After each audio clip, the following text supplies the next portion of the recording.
have three bills left. Por los Three very important bills for today's committee meeting. And with that, we have many people wanting to testify, which is great. But if we can limit it to 3 minutes, that would be also great. And let's start with the reading of A6308. A6308 State Communities Act requires AG to develop certain model policies. There are no amendments to this bill.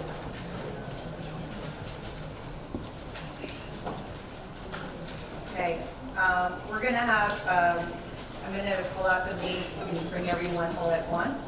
And just to let you know that we're going to be testifying on A6308, A6309, and A6310. And so with that, let's start with Ami Kachalia from the ACLU. Please come up. We can also have Isla from Make the Road, New Jersey, also come up.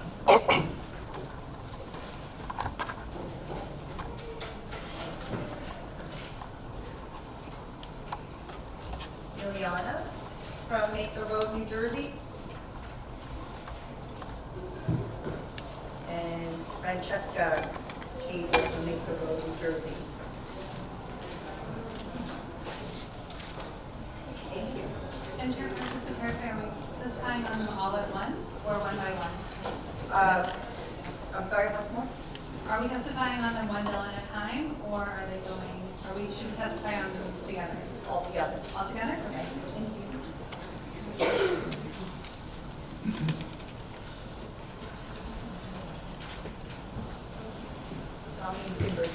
Begin. Thank you. Chair Park, Vice Chair Murphy, and members of the committee for the opportunity to testify today in support of A6308, A6309, and A6310. This legislative package strengthens protections for immigrant New Jerseyans, creating a stronger and safer state by ensuring that all people can access state and local government and essential services without fear that doing so will lead to detention and deportation.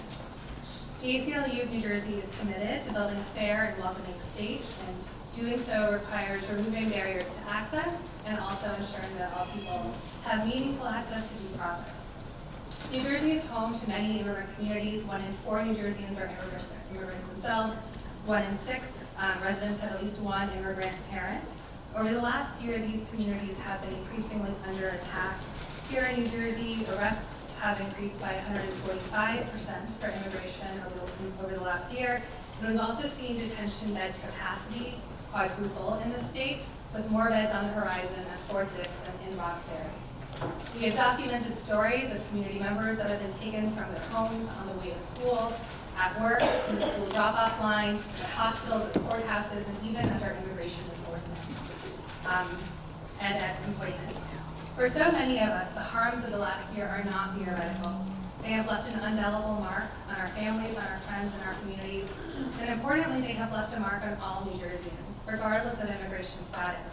When your child's classmate is struggling with their friend who has a missing parent, when people are too scared to report a crime or seek assistance, when a teacher finds empty seats in their classroom, or when grocery stores and restaurants find that foot traffic has gone down, when healthcare professionals see fewer people coming in for preventive care.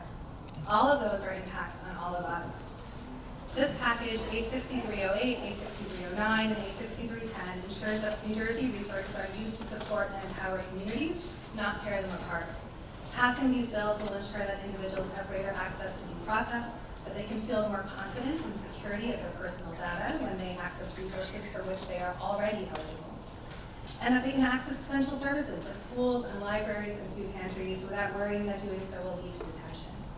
This legislative package will not stop U.S. Customs Enforcement or ICE enforcement in the state of New Jersey. But what it will do is ensure that fewer New Jersey resources are used to enable it. And that's important. It's important that we stand up to protect our families. While non-citizens make significant contributions to their communities and to the state, they are continually harmed by cooperation between state and local agencies and ICE. And we know that this cooperation has real impact. That people fear reporting crimes like wage theft, that they choose not to apply for resources that, as a body, you all have made sure are available to all New Jerseyans. And I think it's important to note too here that in this particular moment, it is more important than ever, right? Over the last couple of months, we have seen $75 billion get funneled into ICE at the national level. That's money for increased detention bed capacity, that's money for increased enforcement, that's tens of thousands of more ICE agents on our streets. And that has created real fear in our communities. And we know that, you know, every single day, every week, all of us are hearing stories of the ways in which people that we love, that we care about, are being hurt. And so we hope that you will. In the interest of time, could you please wrap I will up? finish, yes. And so we encourage this committee to vote yes on this bill. These are important first steps that the state can take. And importantly, New Jersey is not alone in this. There are a number of other states, from California to Delaware, Connecticut, Illinois, Washington, that have all taken similar steps to protect their residents. We encourage you to vote yes on this bill, and of course, if you have any questions, I'm happy to take them. Thank you.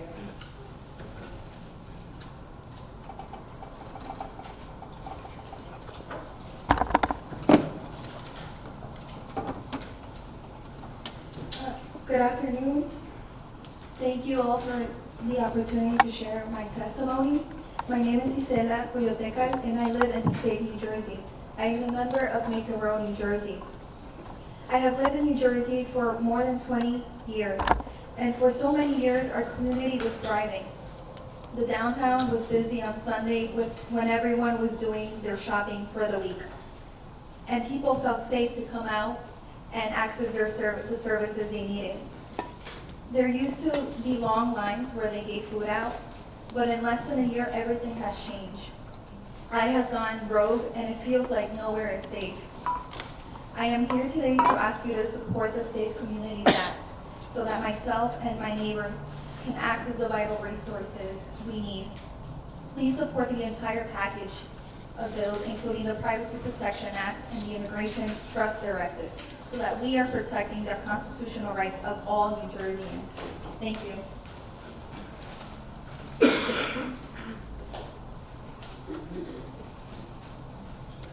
Buenas tardes y gracias por la oportunidad de compartir este programa.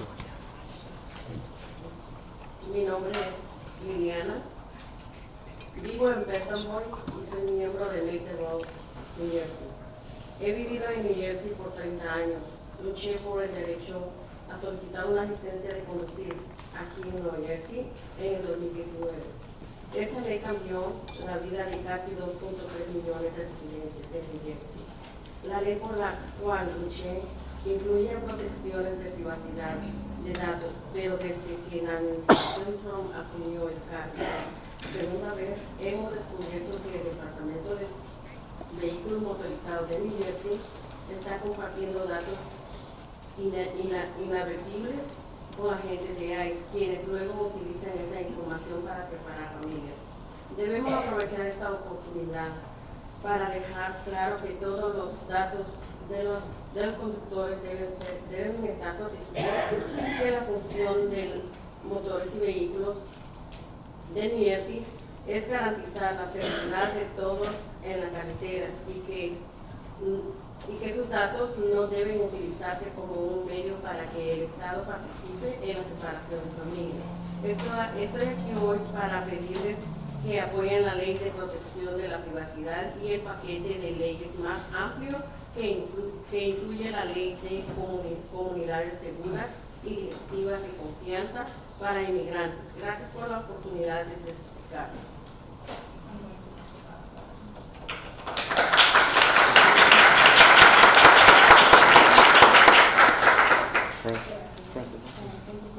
Press. It's muted. Sorry. Good afternoon, and thank you for the opportunity to share testimony. My name is Deanna. I live in Burbank, and I am a member of Maker Road, New Jersey. I have lived in New Jersey for 30 years. I fought for the right to apply for a driver's license here in New Jersey in 2016. The bill was life-changing for nearly 2.3 million New Jersey residents. The bill that I fought for had included data privacy protections, but since the Trump administration has come into office for the second time, we have come to learn that New Jersey's Motor Vehicle Commission is inadvertently sharing data with ICE agents, and that then use the information to separate families. We must take this opportunity to make it clear that all driver data must be protected, that the function of the Motor Vehicle Commission is to keep everyone safe on the road, and that the data should not be used as a vehicle for state participation and family separation. I'm here today to ask you to support the Privacy Protection Act and the broader package of bills that includes the Safe Communities Act and the Immigrant Trust Directive. Thank you for the opportunity to testify.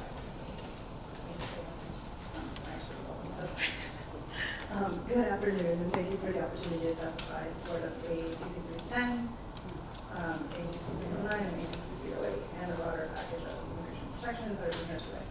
My name is Francesca Chavla. I'm an immigration staff attorney here with the New Jersey.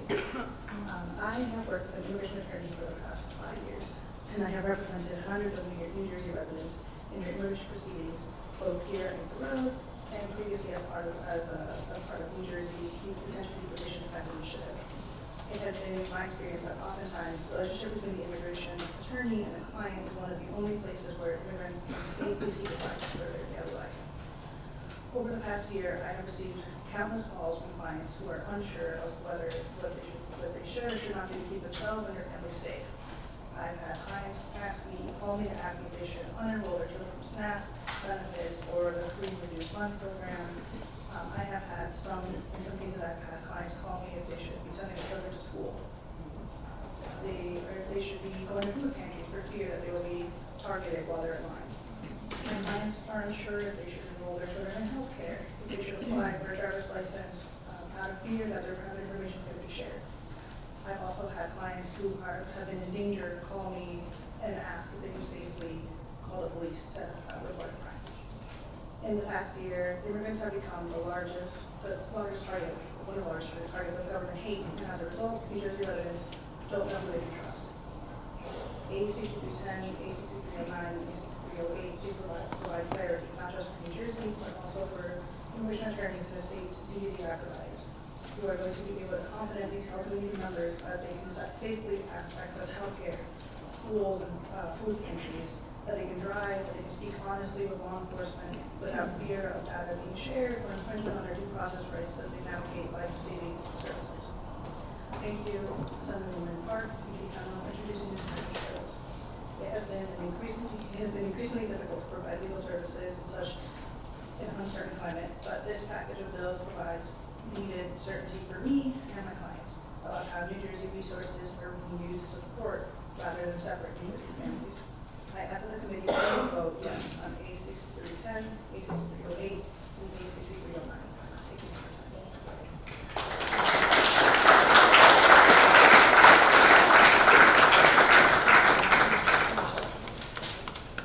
Madam Chair, we can ask any questions? Oh, sorry. We need the lawyers. Lawyers.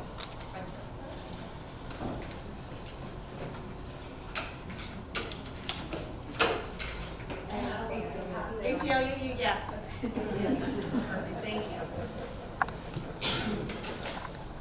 Thank you, Madam. I first wanted to get a sense from you both. Did you all participate in working on this legislation, giving ideas on how to address the situations you brought up?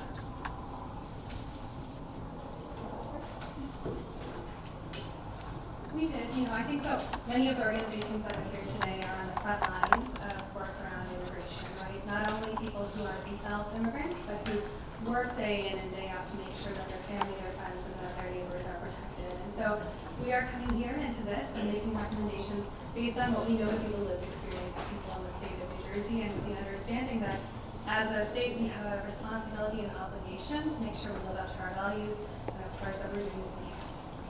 But you know that there's current litigation going on with laws like this. So I'm wondering if you give some any advice as to avoid the pitfalls of those different state legislations in this situation.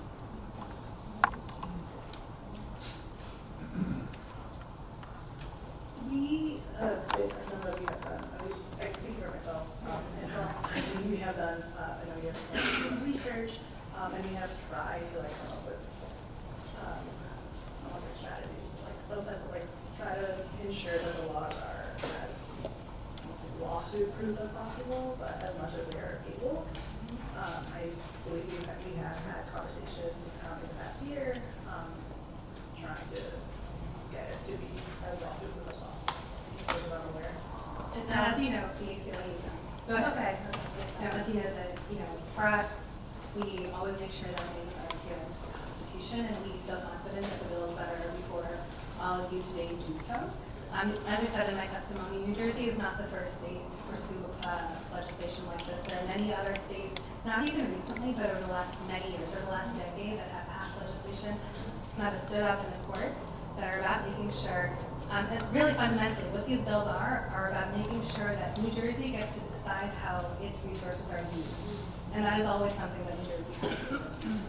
Yeah, I'm afraid it goes a step further, that's why, and I can see where the argument's going to be made at the federal court, that's why I'm asking if you were able to provide some insight on how to avoid the ultimate legal costs associated with this action.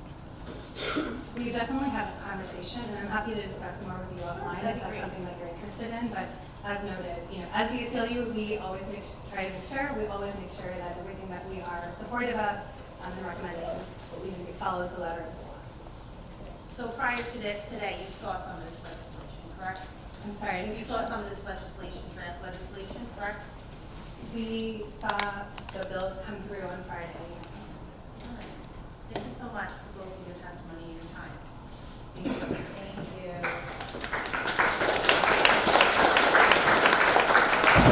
Next, if we can have Amy Torres from New Jersey Alliance for Immigrant Justice, Jason, I'm going to say this wrong, Agia,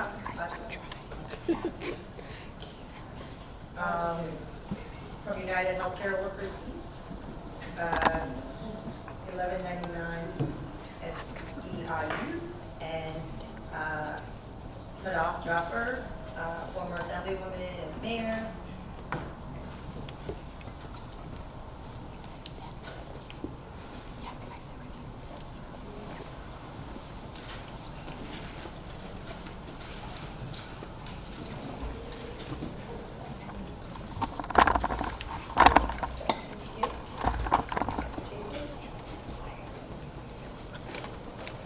All right. Good afternoon, Chairman and members of the committee. My name is Jason Ajike. I am the statewide political director at 1199 SEIU, United Healthcare Workers East. And today we submit this testimony on behalf of the thousands of frontline healthcare workers we represent across New Jersey. We strongly, wholeheartedly support A6308, A6309, and A6310 as a coordinated set of protections that strengthen trust in public institutions, ensure access to essential services, and uphold due process. As many of you know, our members are working in a healthcare system that's already under severe and compounding strain, chronic understaffing, low wages that force many workers to hold multiple jobs, and rising burnout. In this environment, policies that reduce fear, instability, and delayed care are not abstract. They directly shape patient outcomes, workforce sustainability, and the efficient use of public resources. From a healthcare worker perspective, these bills matter at different but connected points in the care continuum. So starting with A6309, privacy protection, this really matters mainly at the point of care. Healthcare workers depend on patients being able to share information honestly and completely. And when patients are unsure how their personal information may be collected, retained, or shared, healthcare workers see the consequences immediately. It looks like misdiagnoses, incomplete treatment plans, and avoidable complications.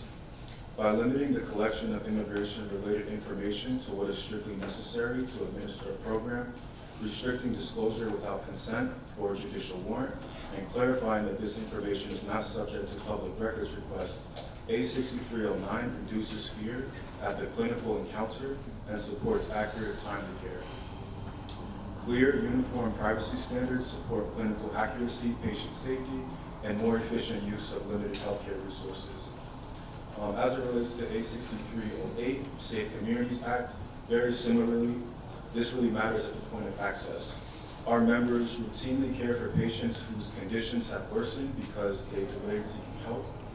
Emergency department nurses, long-term care staff, and community health workers see firsthand how fear at essential service locations leads to higher acuity care, longer hospital stays, and greater strain on an already understaffed system. By requiring the Attorney General to develop policies for sensitive locations and directing state agencies, healthcare facilities, schools, and courts to adopt and publicly post those policies, A6308 creates consistent statewide expectations that reduce uncertainty about accessing essential services. Statewide standards for sensitive locations are not just symbolic, they support timely access to care and improve community health. Thank you for the opportunity to testify.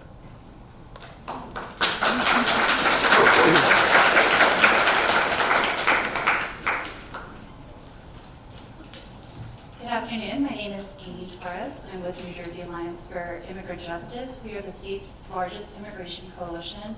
Can I ask that if you are a member or a partner of New Jersey Alliance for Immigrant Justice, that you give a quick whoop? Woo! Thank you so much, Chair Park, for the opportunity to testify. I want to start a little bit with just a personal story. My family came to the U.S. from the Philippines during the first Marcos regime. Sadly, we live in a period of human history where there's a first and then a second regime, a first and then second administration, first and then second recession, but they came here during the first Marcos regime. And I remember hearing stories from my tita in particular about just the rampant corruption and intimidation that had bled through the entire fabric of social life, about people disappearing without reason, about how paperwork was enough to determine your entire destiny. I devoured books about that period in history as I grew older because it was so fascinating to me. And it was never about what people did right or did wrong. Often it was about whether you had the political connections or the privilege to survive. And sadly, I hear these same echoes today, not just in the Philippines, but here at home. New Jersey in 2018 did something really amazing. Our Attorney General at the time was a man who regularly talks about his upbringing as a brown Sikh man in a nationalistic post-9/11 world. And he was a leader that understood how public sentiment and misinformation can bring real-life consequences, whether those consequences are through bias, through discrimination, through racial profiling, or through the fear, intimidation, and distrust of any institution that might further invite one of the above. So in 2018, we did something really amazing. The governor and the attorney general saw that same sick, twisted turn in public sentiment and misinformation about immigrants at the federal level, and they issued the Immigrant Trust Directive. I'm proud of what we did as a state in 2018, but it's an entirely different world today. Federal immigration law went from being a broken system to an outright joke that is designed to separate families and ridicule the people who choose to call America home. But New Jersey's really different too. We have driver's licenses for all. We have protections for essential workers like temporary workers and domestic workers. We have a language access law. We have better visibility in state-collected data. But we don't have the same growth and protections that our communities deserve. It's time to codify the Immigrant Trust Directive, and it's time to pass privacy protections and protections so that our communities are safe. I've heard this package of bills described as pieces of a puzzle falling together. I think that's a very nice metaphor, but I think this is more like a three-pronged key. These bills must pass in their entirety and together in order to truly unlock the trust, the dignity, and the protections that our communities deserve.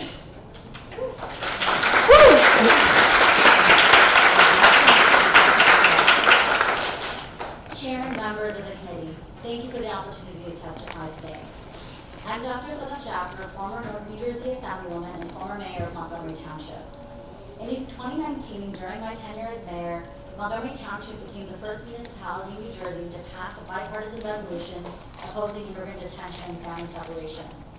We did so because we understood something fundamental. Immigration policy is not abstract. Its consequences are local. Nearly 1 in 4 New Jersey residents is foreign-born, and many of our neighbors are living in fear. Just as others who have testified during my time as mayor, I heard about especially undocumented members of our community who were afraid to get the food aid that they needed. And if you think during the time of COVID, in that very stressful situation, that there were families in our communities who were even afraid to get food for themselves and their families. That shows the consequences of this type of legislation. I urge you to support this legislation for 3 reasons. First, public safety. Public safety depends on trust. When fear or racial profiling keeps people from calling 911, reporting domestic violence, or seeking medical care, crimes go unreported and perpetrators go free.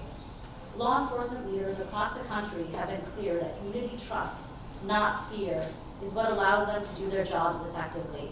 That is the difference between safety and harm. This package of bills will strengthen public safety by strengthening trust between residents and local and state institutions. Second, constitutional rights and basic fairness. Due process is a fundamental American principle. No one should be punished, detained, or separated from their family without fair legal process. The presumption of innocence is not optional. It is a cornerstone of our democracy. These bills uphold the Constitution and the basic rights that protect everyone in this country. Third, good governance and stability. Directives, however well-intentioned and powerful, can be changed or rescinded at any time. Laws create stability. Today, some politicians spread fear and misinformation about our neighbors to create division and distract from real challenges. We do not have to accept that here in New Jersey. In a moment when federal protections are uncertain, state government must act as a safeguard. Representation is most important if we use our authority to protect the diverse people that we serve in this state. This is a moment for leadership, and I'm so thankful for the leadership that this committee and that the legislature is showing putting these bills forward. I urge you to pass this package of bills and affirm that New Jersey will govern with fairness, clarity, and humanity. Thank you.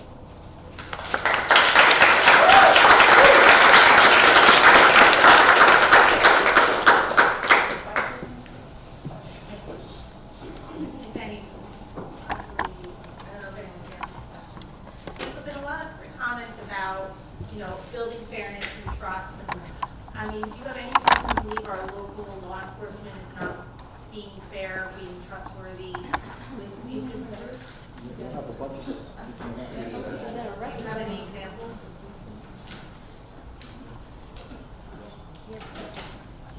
You're on. Okay. I think if you look at A6310, it's nearly an exact copy of the Immigrant Trust Directive. It would be codifying it. And while I think in your questioning to the prior panel, there was a suggestion that it's an expansion, I think in a lot of ways this is a learning. We've had this directive for nearly a decade, and we know that when people feel assured that they can report their landlord for turning off their heat or report their employer for wage theft or dangerous work conditions, they feel they can come forward without facing the consequences of the federal immigration enforcement system. So whether you think it's about trust or something else, I do think that people deserve to stand up for their rights, and if that's when interacting with law enforcement, I certainly think they should be able to do so. Yeah, my question is, because our reach only can reach local law enforcement. We do not have a right to say what federal law enforcement does. Do you agree? Gotta agree, right? So that's why I think this is, and it's an expansion a little bit because it's all law enforcement. And then there's comments being made about law. I just want it to be clear from you and maybe everyone else. I don't want to make assumptions that anyone in this state has acted in an unfair way. They are. Right? I would refer to the, And if that's what you're saying, then I think it should be more specific and not generalized. Sure, so I don't have it in front of me, but I would refer to the Attorney General's use of force reports, as well as some of the reports that they put out, including last year, on racial bias and profiling. I think the Attorney General's office has put out several of those reports, some of them not near as comprehensive as they should be, and I'm happy to send those to your office. That'd be great. Maybe they'll testify today, the Attorney General. Yes. Thank you. Thank you.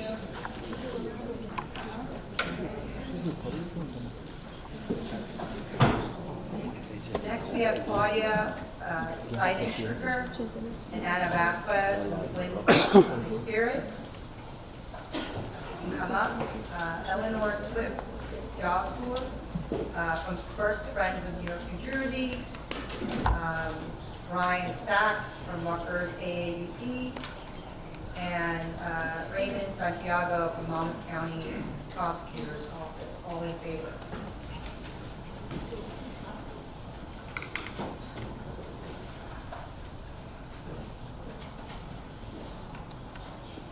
Buenas tardes. Gracias por darnos la oportunidad de escuchar nuestras inquietudes. Hoy les quiero hablar de un problema.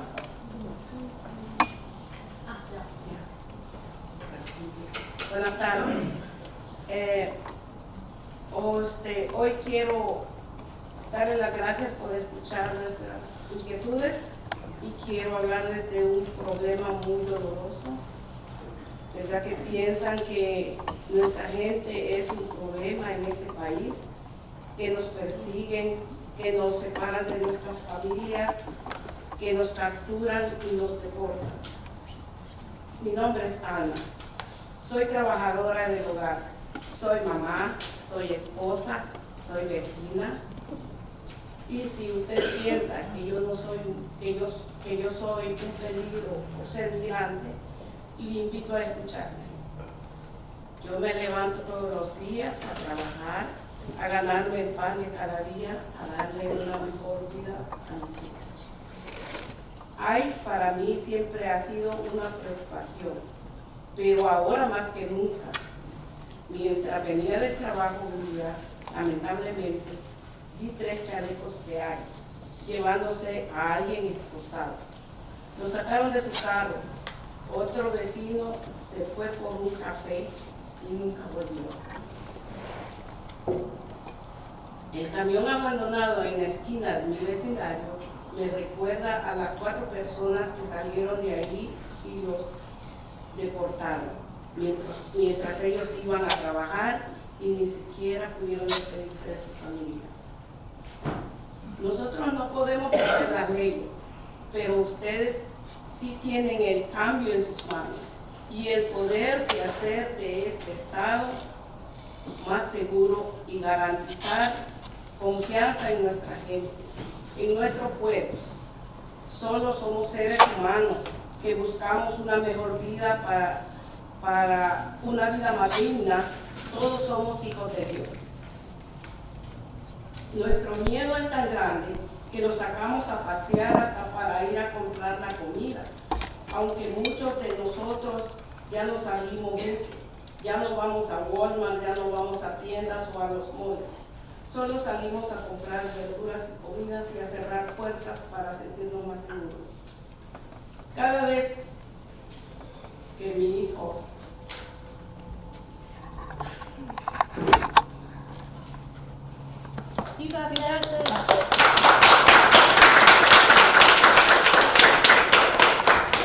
siempre que se va a trabajar me muestra el rincón donde guarda sus tarjetas de banco y me da instrucciones por si no regresa a casa todos los días, porque me dice puede pasar algo, mamá. Este temor ya no es una emoción, es mucho más grande que eso. Es un encierro que te aleja del mundo, que no te deja salir a ningún lugar. Este miedo es colectivo en nuestros hijos y en nuestros nietos y en nuestros vecinos que se sienten perseguidos. Ese miedo que te hace estremecer, que te corta la respiración, que te paraliza y te hace casi desmayar cuando tu familia se demora al llegar a casa, porque eso significa que puede ser llevado por ellos.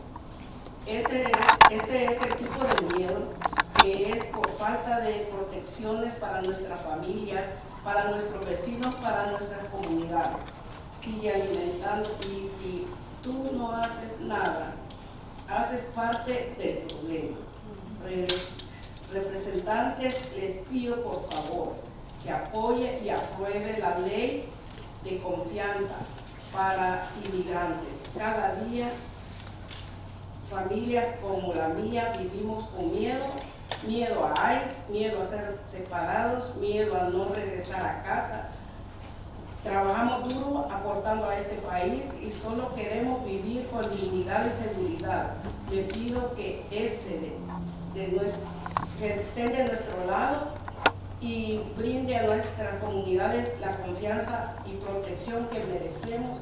Aprobar esta ley significa esperanza para madres como yo y un nuevo New Jersey seguro para todos. Gracias.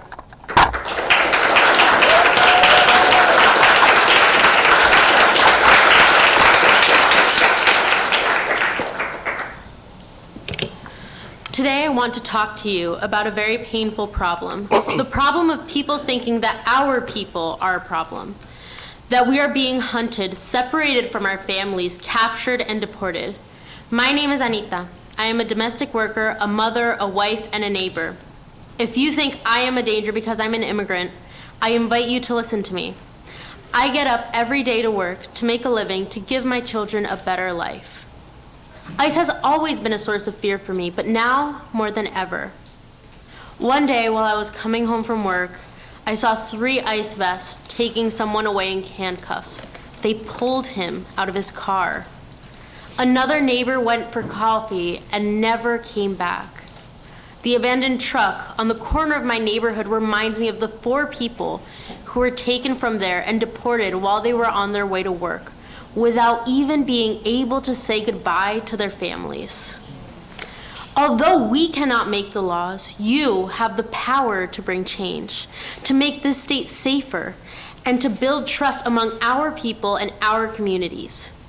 We are only human beings seeking a better, more dignified life. We are all children of the same God. Our fear is so deep that we carry it with us when we go out just to buy food. Many of us no longer go out much, no more trips to the supermarket, no more visits to stores. We only go out for vegetables and groceries, and then we lock our doors to feel safe. Every time my son leaves for work, he shows me the corner where he keeps his bank cards with instructions in case he doesn't come home. Every day he says goodbye to me because we never know what could happen. This fear is no longer just an emotion. It's something much bigger. It's a confinement that cuts you off from the world, that keeps you from going anywhere. This is a collective fear. Our children and our grandchildren feel how we are being hunted. It's the kind of fear that makes you tremble, that takes your breath away, that paralyzes you and almost makes you faint when your family takes too long to get home because you know that could mean ICE has taken them. This is the kind of fear that the lack of protections for our people, our neighbors, and our communities continues to feed. And if you do nothing, you are part of the problem. Dear Assembly members, I am asking you to please support and pass the Safe Communities Act, the Privacy Protection Act, and the ITD codification. Every day, families like mine live with fear. Fear of ICE, fear of being separated, fear of not returning home. We work hard, we contribute to this country, and all we ask is to live with dignity and safety. Please stand with us and give our communities the trust and protection we have earned. Passing these 3 bills would mean hope for mothers like me and a safer New Jersey for everyone.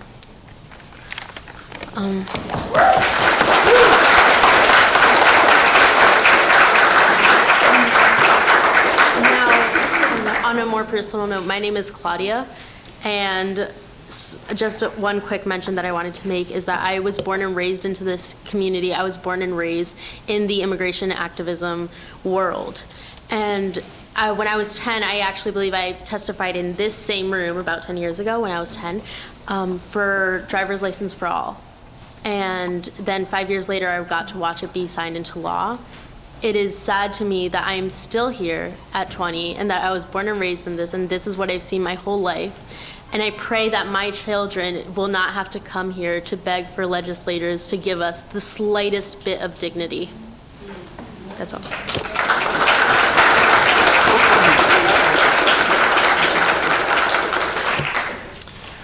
Good afternoon, committee members. My name is Brian Sachs.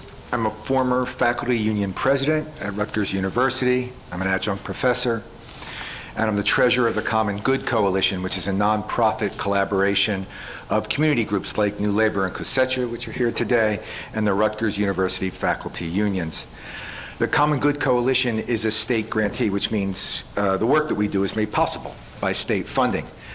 And our program will benefit hundreds of families in Rutgers campus communities across the state by the conclusion of 2026. Each of those families is impacted by the increased housing costs that come with proximity to Rutgers campuses. I want to state very clearly that our Rutgers unions of educators stand in strong support with New Jersey's immigrant communities through our work with the Common Good Coalition and other sorts of advocacy that we do. But that work is imperiled, and it's also made more expensive by the activities of ICE. We all know the reasons, and we just heard some said. Our international community members fear leaving their homes for all sorts of essential activities. They miss doctor's appointments and job interviews. They might be reluctant to shop for food or retrieve prescription medications for family members who depend on them. And because of ICE's aggressiveness, people are also fearful of even basic interactions with state agencies that might turn over their personal information to ICE and make them targets. For these reasons, and for others, passing this package of bills is crucial because they offer the promise of real protections for vulnerable people simply trying to participate in the life of their communities. Protections that are currently absent or too weak or temporary. And just in conclusion, I want to say that it's unfathomable to me that the state of New Jersey, who's effectively a partner in the important work the Common Good Coalition is doing, would in any way unduly enable federal immigration officials to make our state-approved work harder. Passing these bills will signal to ICE that it's not welcome here, that New Jersey stands with immigrant communities, and that we will not tolerate federal intimidation of our immigrant neighbors. Thank you.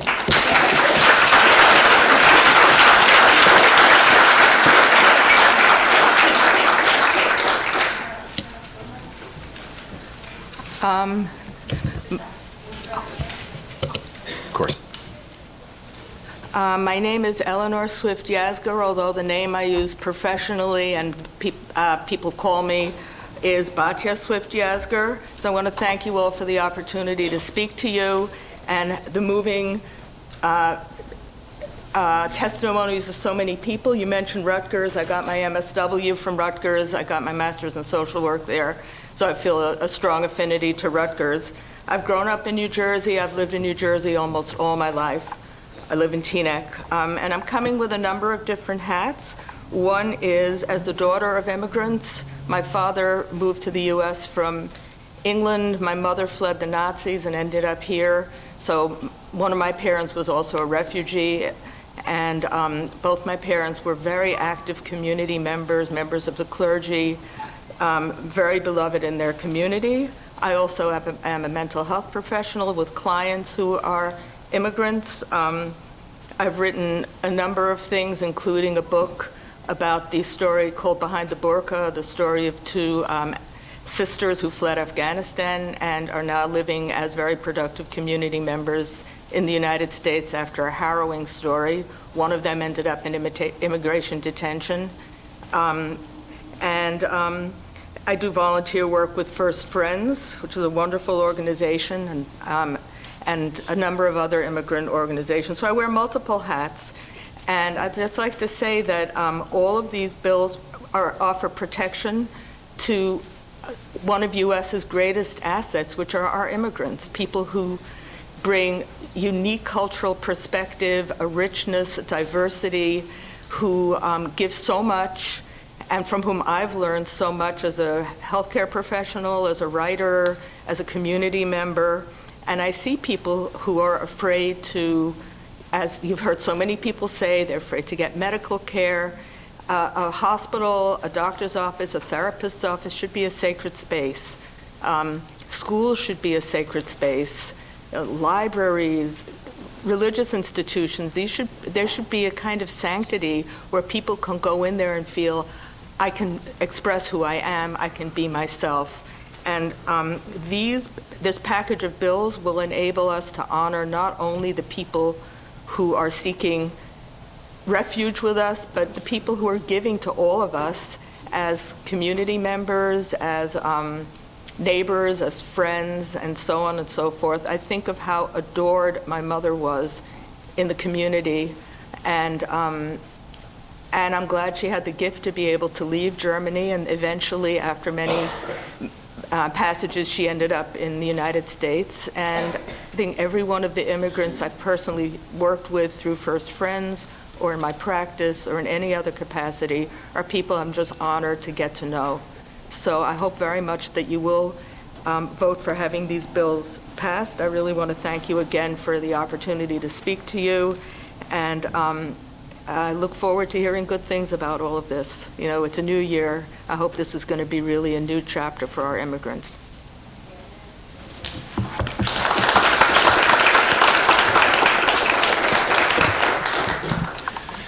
Good afternoon. I apologize for my voice is a little hoarse this morning. But good afternoon, Chairman Park, Vice Chairwoman Murphy, honorable assembly people for the committee. I want to thank you first for giving me the opportunity to speak.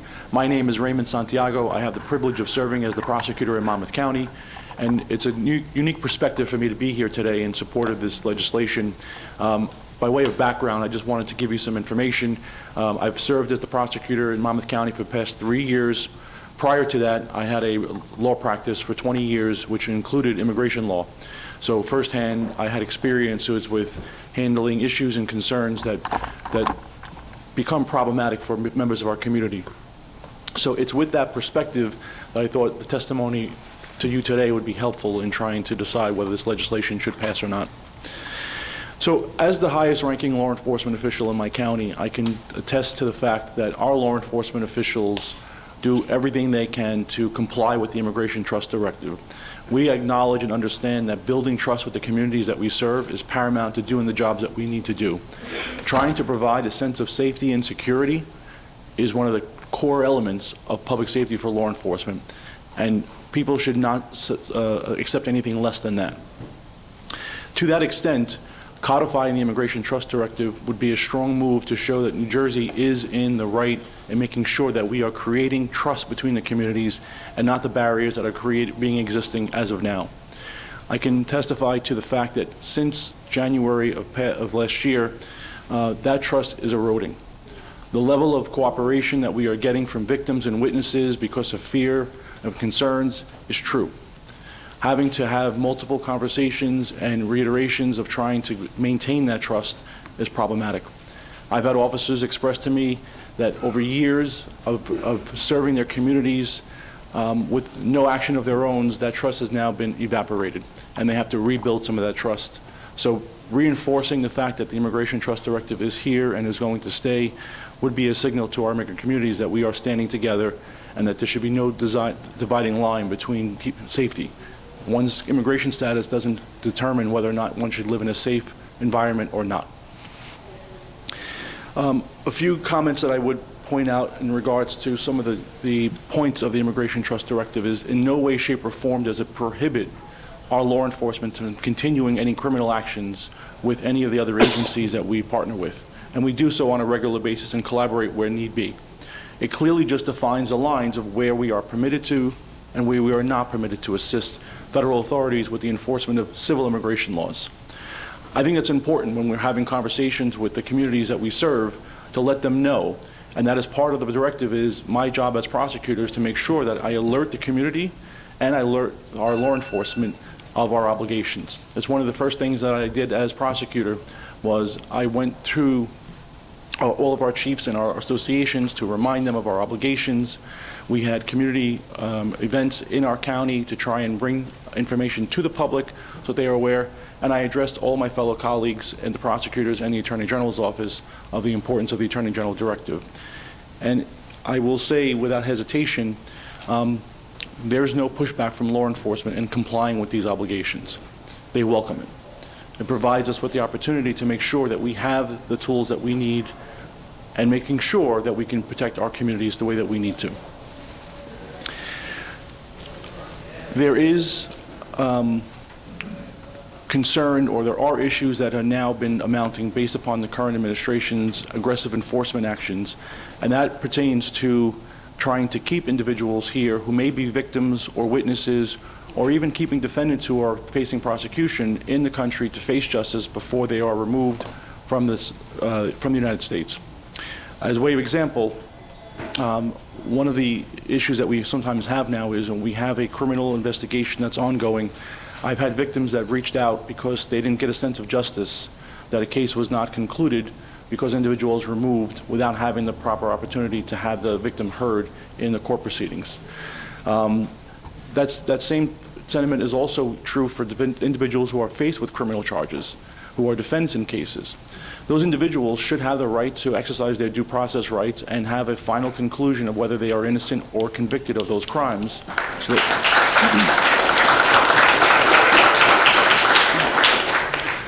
without that final adjudication, proceeding an immigration task is impossible. So allowing for the criminal justice process to conclude and make decisions, it allows for that closure for both the defendants and the victims and witnesses alike.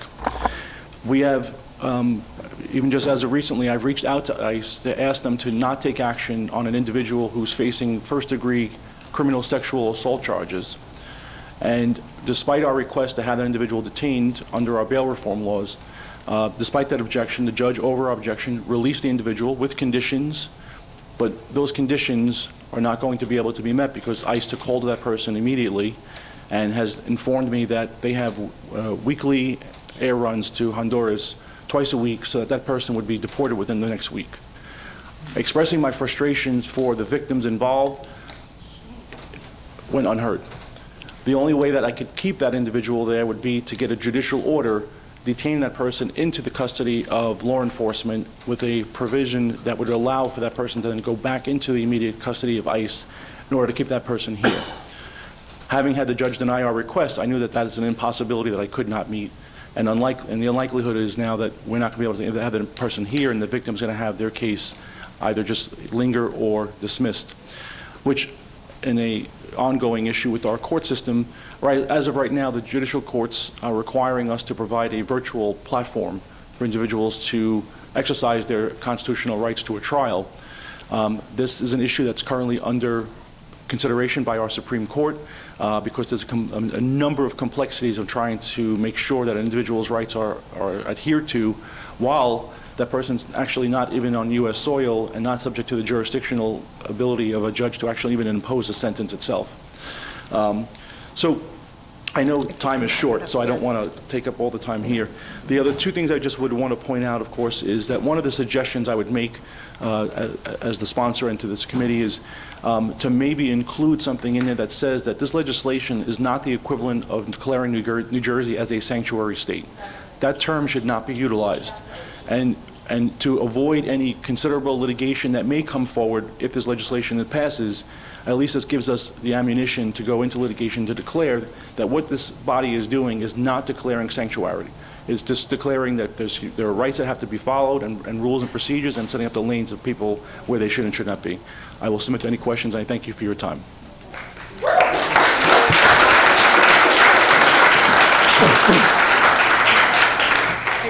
I do. For my prosecutor.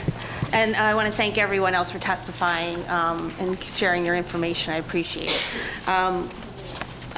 Prosecutor Santiago, thank you for coming today. I wish you would have maybe reached out and given me a heads up. I mean, I found out about this bill in the dark of night, so I'm wondering, how did you find out about today? I will say I thought this was a miracle that this moved so fast, but on Friday evening I was told that there was a possibility this would come about. I didn't have a chance to read this until Saturday, so it was with very quick succession. I didn't know that it was going to happen. I actually happened to be here. I was going to be here on another provision that we were standing opposed to in a different committee, and of course being near and dear to my heart, I wanted to make sure I was here. I wanted to reach out to you. I apologize in advance for not doing that. So, because one of the issues is, and I understand the issues that can happen with prosecution, but the problem I have with this bill, and unfortunately, I'm one of the Debbie Downers. I know there's that skit for Saturday Night Live. I tend to be that person in this committee because I think big promises are made with bills that they're going to do something to protect people who are desperately needing help, and this is not going to do it. And the reason being that this bill, and I know you say it's similar to the Immigration Trust Act, but right now, this bill, the way that we've defined federal civil law enforcement in such a broad way, it really does tie the hands of law enforcement and people like you from engaging in issues related to immigration. So this is why I ask these questions. This is why I usually am the Debbie Downer to say, we're doing something, but we're going to do something that creates, as you've already highlighted, litigation, and not have the results that everyone thinks they're getting today. Wouldn't you agree? So one of the concerns that I see in the Safe Communities Act ultimately is that we can't prohibit federal law enforcement officers from exercising their rights on what they're supposed to be doing on acting and going to sensitive areas. I think there should be barriers, and the policies that are being required would announce policies that can make more clear where public access is allowed and where public access is not allowed. I think that clarification would provide both the federal law enforcement officers exercising their requirements to enact civil immigration enforcement responsibilities, and it would not create a scenario which is I'm more concerned about is how are we going to enforce that? Are we going to contact local law enforcement and say a federal agent has gone into a non-public accessed area and asked for a local officer Correct. to arrest a federal agent? I don't think we want to have a concern where there's now a confliction between two enforcement agencies, but that's a concern I have for the safety and welfare of our law enforcement, is how we're going to enforce such a rule. I think the policies would make sense in creating rules, but the enforcement is a concern that I think I have overall for the safety and welfare of our officers. And it would be fair to say in this short time that you've learned about it as well, you haven't had the chance to talk to our local law enforcement agencies in Monmouth County to figure out how we're going to implement this. Is that correct? That is accurate. I would, in the normal course of action, I would certainly have conversations with our local police departments and have any input. I did reach out to the other prosecutors in our state to advise them of the pendency of this hearing, some of which were here today. And again, I know I heard Assemblywoman Flynn's comments earlier about the Attorney General's office. I didn't see anything from They're the not Attorney going to General's office testify. either. I'll give you the heads up. But- They won't tell you. We're not going to hear from them. We hear from press releases from the AG's office. They don't come here. But I am aware of the fact that they are at least aware of the existence of this legislation on short notice, but they are aware that it exists now. Okay. Thank you, Prosecutor Santiago, and Thank thank you you. to all the witnesses. Thank you, Madam Chairwoman. Thank you very much. Thank you. Okay.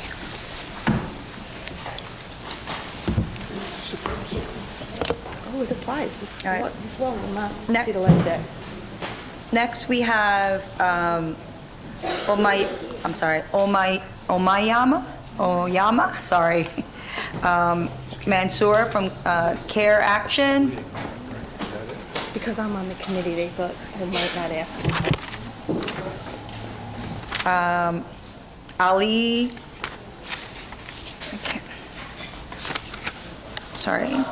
Ali Aljara from Care Action also. Sungwon Kim from Minkwon Center for Community Action.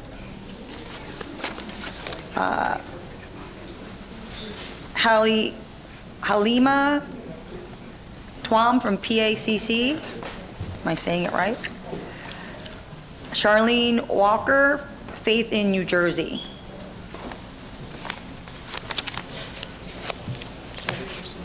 Yeah, give a few minutes, a few seconds.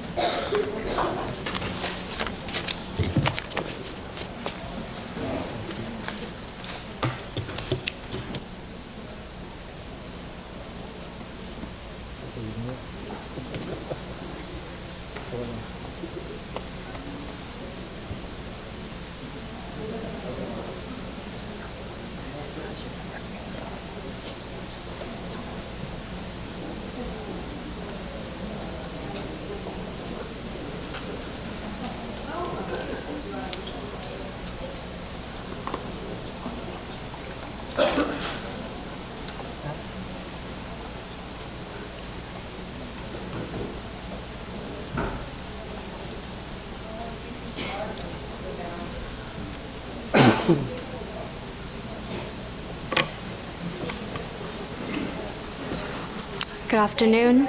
Oh. Good afternoon, everybody. My name is Hongwan Kim, and I'm with the Immigrant Center for Community Action, a nonprofit organization serving Korean American, broader Asian American, and immigrant communities across New Jersey. Every day we support families as they navigate the legal system, the government agencies, and the healthcare systems, often in another language, not in English. For example, for me, a lot of times happens in Korean. I am here today to voice my support for A6308, A6309, and A6310 because these bills reflect what our communities need most: trust, dignity, and the ability to live safely without fear. We firmly support A6308, the Save Communities Act, because safe access to essential services is fundamental to community well-being. In our daily work, we hear from parents, grandma, grandpa, who stops by our office saying about their children not wanting to go to school, not wanting to go to libraries because they hear rumors at their schools and their after school saying that it is not safe. Hearing those from kids and then hearing those from their parents, and they want to get confirmation by us that it's safe to go to school, I don't think that is right.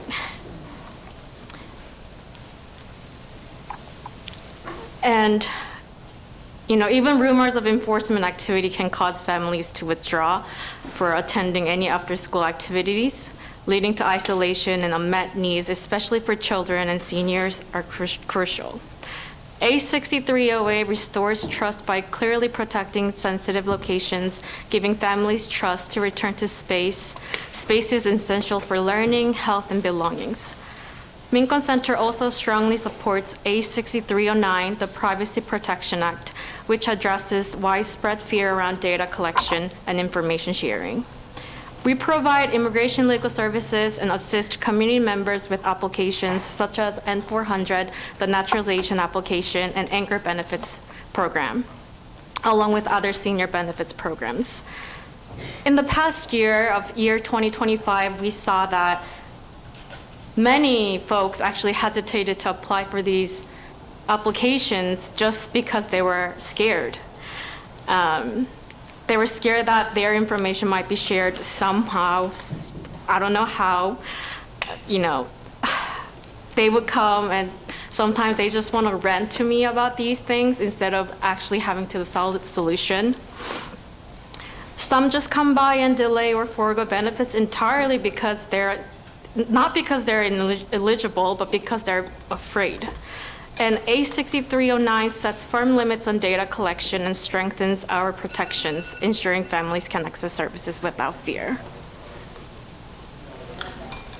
Can I go on? Is that okay? I wanted to briefly talk about the A6310.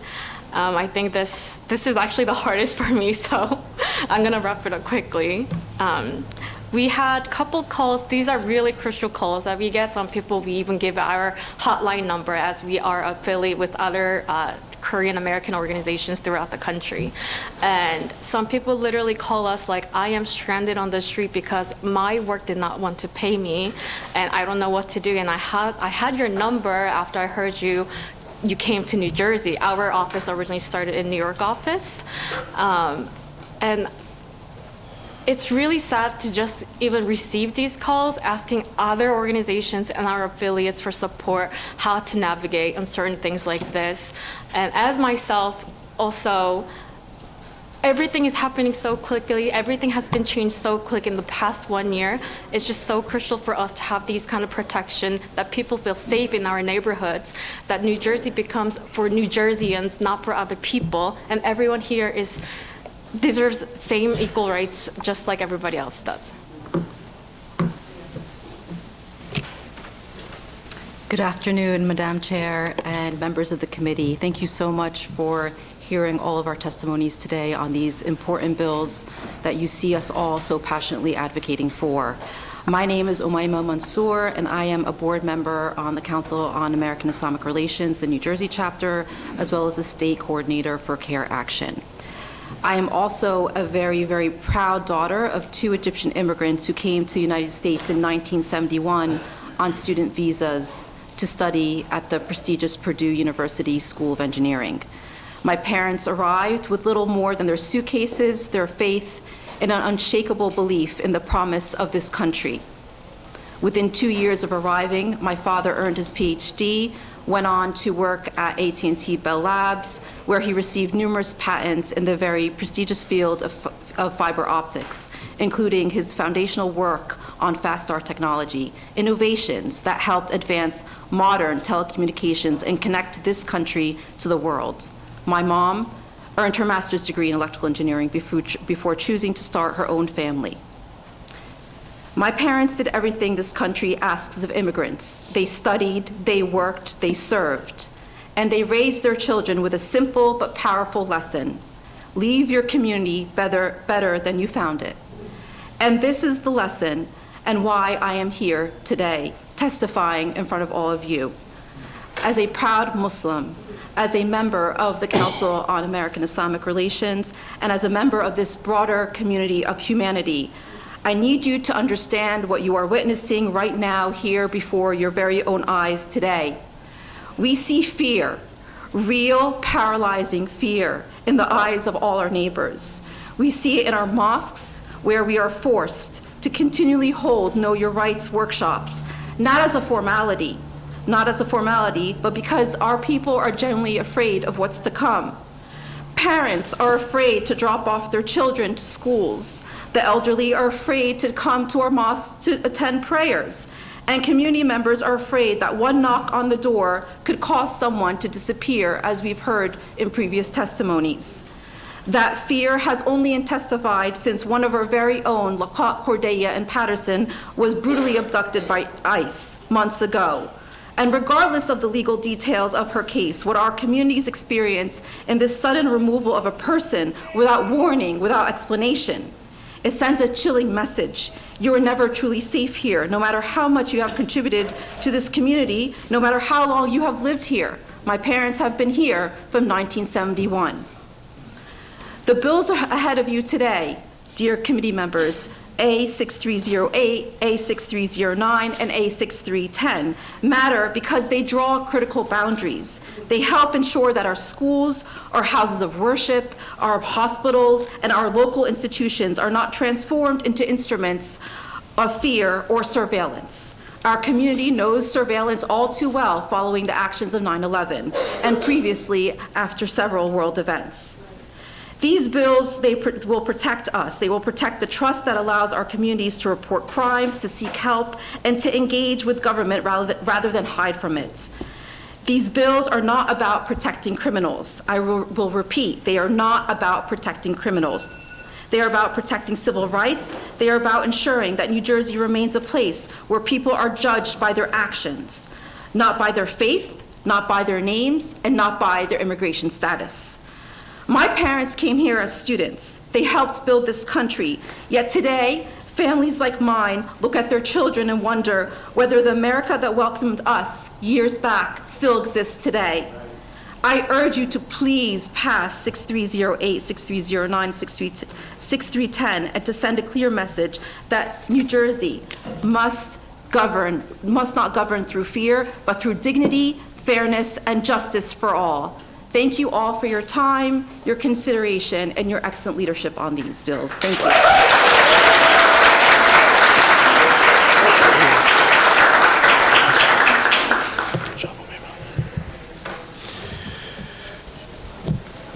Good afternoon, Chair, Vice Chair, and members of the committee. Thank you for the opportunity to testify today. My name is Ali Aljera, and I'm here on behalf of CARE Action New Jersey, the civic engagement and policy arm of the Council on American Islamic Relations, the nation's largest Muslim civil rights organization. We are here today to state that CARE Action New Jersey strongly supports Assembly Bill A6308, the Safe Communities Act. At its core, the Safe Communities Act advances a simple but powerful principle. Everyone in New Jersey deserves equal dignity, safety, and protection under the law, without exception and without selective enforcement. For the communities we serve, Muslims, immigrants, Black and brown communities, and other historically marginalized groups, this principle is not abstract. It is lived experience. Too often, vague standards, unchecked discretion, or structural gaps in policy disproportionately harms communities that already face bias, surveillance, or unequal treatment. These gaps erode trust in public institutions and create fear rather than safety. The Safe Communities Act moves New Jersey in the opposite direction, toward clarity, fairness, and accountability. From Care Action's perspective, this bill matters for three key reasons. First, it strengthens civil rights protections. The Safe Communities Act reinforces the idea that laws and policies must be applied evenly and transparently, particularly for communities that have historically borne the brunt of discriminatory practices. Second, it promotes public trust and community safety. When people believe the system treats them fairly, they are more likely to engage, cooperate, and participate fully in civic life. Fairness is not a threat to public safety, it is a prerequisite for it. Third, it reflects New Jersey's values. Our state has long positioned itself as a leader in protecting civil rights and standing up for vulnerable communities. Supporting the Safe Communities Act affirms that commitment. In that same spirit, Care Action New Jersey also supports Assembly Bill A6309, the Privacy Protection Act, and Assembly Bill A6310, the Immigrant Trust Directive. Together with the Safe Communities Act, these bills form a cohesive, values-driven framework that protects personal privacy, limits unnecessary data sharing, and ensures immigrant communities can interact with public institutions without fear, intimidation, and retaliation. At a time when many communities feel targeted or politically marginalized, these bills send a clear message. The law in New Jersey must protect people, not single them out, intimidate them, or leave them vulnerable to unequal treatment. On behalf of Care Action New Jersey and the over 300,000 Muslim New Jersey residents we represent across the state, we respectfully urge this committee to advance the Safe Communities Act along with the Privacy Protection Act and the Immigrant Trust Directive. Thank you for your time and consideration.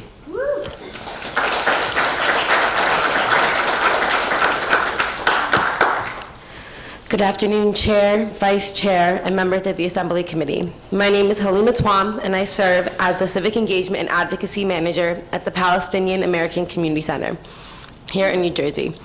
For the last 2 years, I have had the honor of serving families across the state. The community center I work for has members in 37 of the 40 districts here in New Jersey. And through our coalition work, we have partnered with some of the most integrity-driven and compassionate community leaders in New Jersey. The elected officials in this room today are a reflection of our shared urgency to protect immigrants and reduce fear. And that is the responsibility before you now. As an immigrant community, and through the hardworking people in our community, PAC was awarded by the governor for our efforts during COVID and our ability to feed and supply over 1,000 families locally. That's just a small piece of what we were able to do. Those are the impacts of having immigrants in our state. Last month, I received a phone call I will never forget. A young woman was hysterically sobbing. Her fiance had just been detained after ICE, was called on him at work. She was frantic, searching for legal help while her mother stood beside her, watching her daughter's future fall apart. One phone call dismantled their lives, fueled by propaganda. This is what happens when our systems allow fear, retaliation, and bias to determine who is safe. Bills A6308 through A6310 are not radical, they are responsible.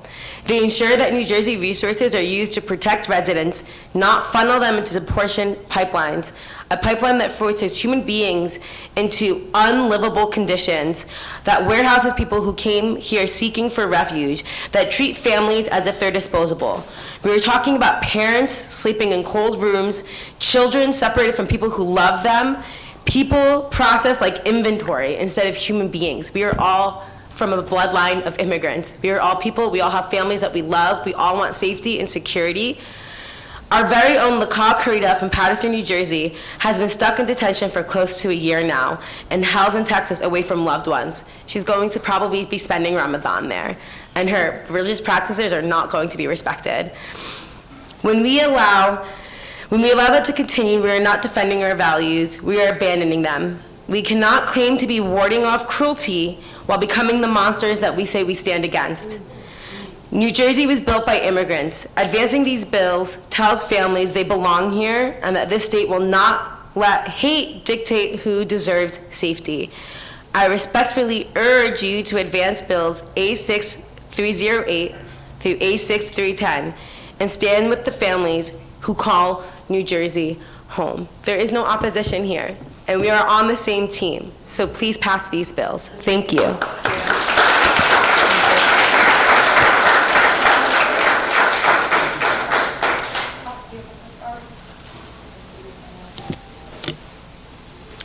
Good afternoon. Can we hear me? Yes. Good afternoon, Chair and members of the committee. My name is Charlene Walker, and I serve as the Executive Director of Faith in New Jersey, a statewide, faith-rooted power-building vehicle for people of faith and shared values across all 21 counties. We are multiracial, new Americans, and people whose families have been here, who have been here for generations. We're just as impacted and working class, and at the end of the day, we are New Jerseyans, architects of our own destiny, building the world we deserve, rooted in the belief that every child of God has inherent worth and dignity. Freedom means being able to show up for your life, your family, and your community without hesitation. And the most New Jersey thing we can be is a person who deeply loves thy neighbor.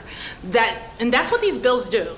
A6308, A6309, and A310 are about protecting our freedom to live our values in real life. A6308 protects sensitive locations so people can access school, worship, care, shelter, and court without being deterred.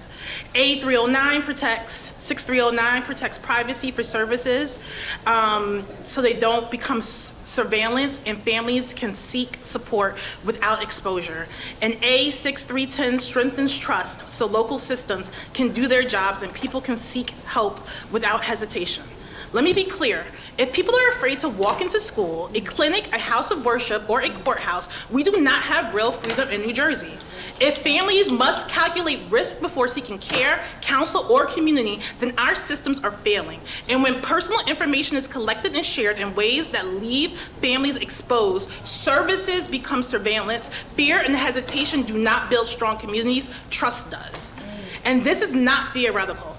Look around this room. It is full. It is diverse. It would not look like this if there was no proof. People do not leave work, travel here, and testify out about an imaginary harm. They're here because the harm is real. Just yesterday, I got a frantic call from a friend. A young couple she loves, a couple from Brazil, was pulled from their car and separated from their children ages 1 and 5. She was called to pick up those babies from a warehouse in North. 2 parents disappeared from their children's lives in an instant. And it makes me ask, why? Was their license plate scanned? Was DMV data shared? When people get a license in good faith, do they not have the same freedom to move through public life as everyone else? I may not know every detail of that moment, but I know this. Across this country, data is being shared and weaponized, and families are paying the price. Our community is now caring for those children, while their parents are being sent to Brazil, a family that belongs here. Chairwoman, I have heard you say you want more proof that these realities are real. With respect, you don't get to ask for proof while dismissing the people living the reality. You don't get to use, I need more data, as an excuse to weaken protections. And if you want data, put the provisions to collect it. If you won't believe the people and won't require the information you say you need, then it is time to ask whether this body is meeting its responsibility. In closing, I have also heard concerns about the federal law enforcement. That is not your job. Your job is to make sure the agencies under your purview can do theirs, clearly, consistently, and accountability. with accountability. These bills make it easier. They help schools educate, hospitals heal, houses of worship serve, and local systems respond to emergencies without fear or confusion. Certain politicians try to divide us by race, where we come from, and what language we speak, so we don't unite the schools, the housing, and care we all need. We refuse scapegoating and division. We choose solidarity because our faith demands it, and when boundaries are clear, trust grows. When trust grows, participation grows. Our vision is a New Jersey where every family can worship, learn, heal, seek help, and live with dignity because everyone belongs. We cannot claim to be proud New Jersey residents if this body does not affirm its responsibility to care for all who live here. When government fails one community, it fails all of us. I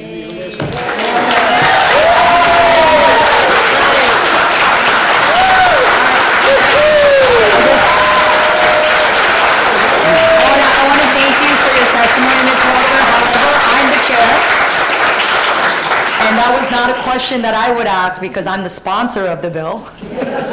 And so, Assemblywoman Flynn, I think, is who you were asking, but Yes. in any event, Yes. thank you for your testimony. Yes, definitely. And we'll move on, unless anybody has questions? No? Okay. Thank you. Again, if I can...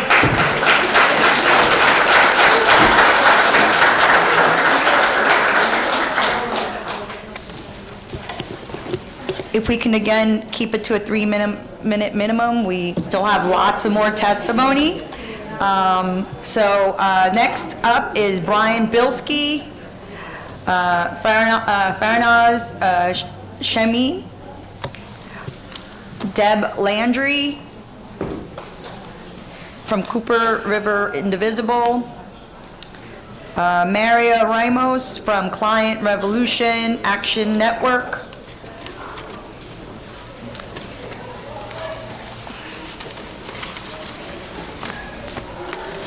and if we can also have Anna Kuki Rivera from Latino Action Network.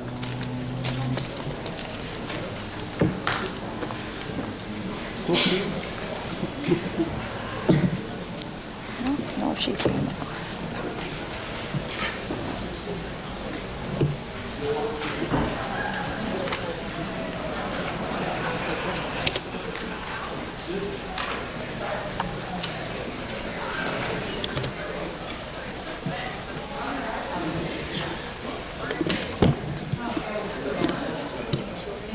Put on your mic. Thank you. Chairwoman Park, Vice Chairwoman Murphy, and members of this committee, Assemblyman Gabriel Rodriguez. Good afternoon. My name is Anna Cookie Rivera, and I'm here today on behalf of the Latino Action Network. I'm actually a founding member of the C4, Latino Action Network, which is a statewide coalition committed to equity, dignity, and justice for all New Jerseyans, regardless of race, ethnicity, or immigration status. LAN strongly supports A6310 along with its companion bills A6308 and A6309. These bills reflect the values of our network. Our network has championed over more than a decade, protecting families, upholding constitutional rights, and ensuring that no one is treated as disposable because of their immigration status. A6310 is especially critical. It ensures that no one is stopped, questioned, or detained based solely on a perceived immigration status. This bill strengthens trust between immigrant communities and public institutions, trust that is essential for public safety, education, and health. When people fear that seeking help could lead to their detention or deportation, entire communities suffer. We've seen children miss school, patients avoid medical care, and families refuse to call 911, even and especially in emergencies. LAN also supports A6308 and A6309 because they provide clear protections for sensitive locations and safeguard personal data from unnecessary collection and misuse. These bills are not just about immigrants. They're about protecting all New Jerseyans from racial profiling, from surveillance, and from fear-based governance. Today, these bills respond to the urgent realities facing our communities. In 2025 alone, New Jersey has seen a 68% increase in ICE detentions and the reopening of the infamous or famous Delaney Hall. Immigrant families are being torn apart, and fear is spreading. Fear is everywhere, from classrooms to clinics to congregations. These bills offer a path forward rooted in fairness, transparency, and care. LAN urges this committee to vote yes on A6310, A6308, and A6309. Every day these bills are delayed, families are forced to choose between safety and survival. Let us please choose dignity, justice, and protect our communities. I am, because we are all in this together. We are discussing humankind. Can we please just try to be both?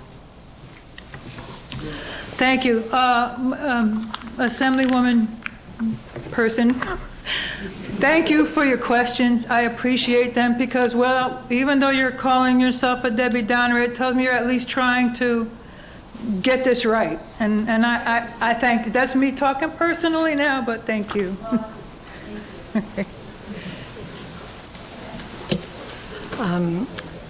Madam Chair, Vice Chair, and honorable members of the Assembly, thank you for the opportunity to speak to you today. I'm here in support of our immigrant friends who live in communities all across New Jersey. I'm a member of Cooper River Indivisible, which is a South Jersey activist organization that does many things, one of which is to support immigrants and their families in concrete ways and symbolic ways. Today I'm going to be talking about the symbolic way.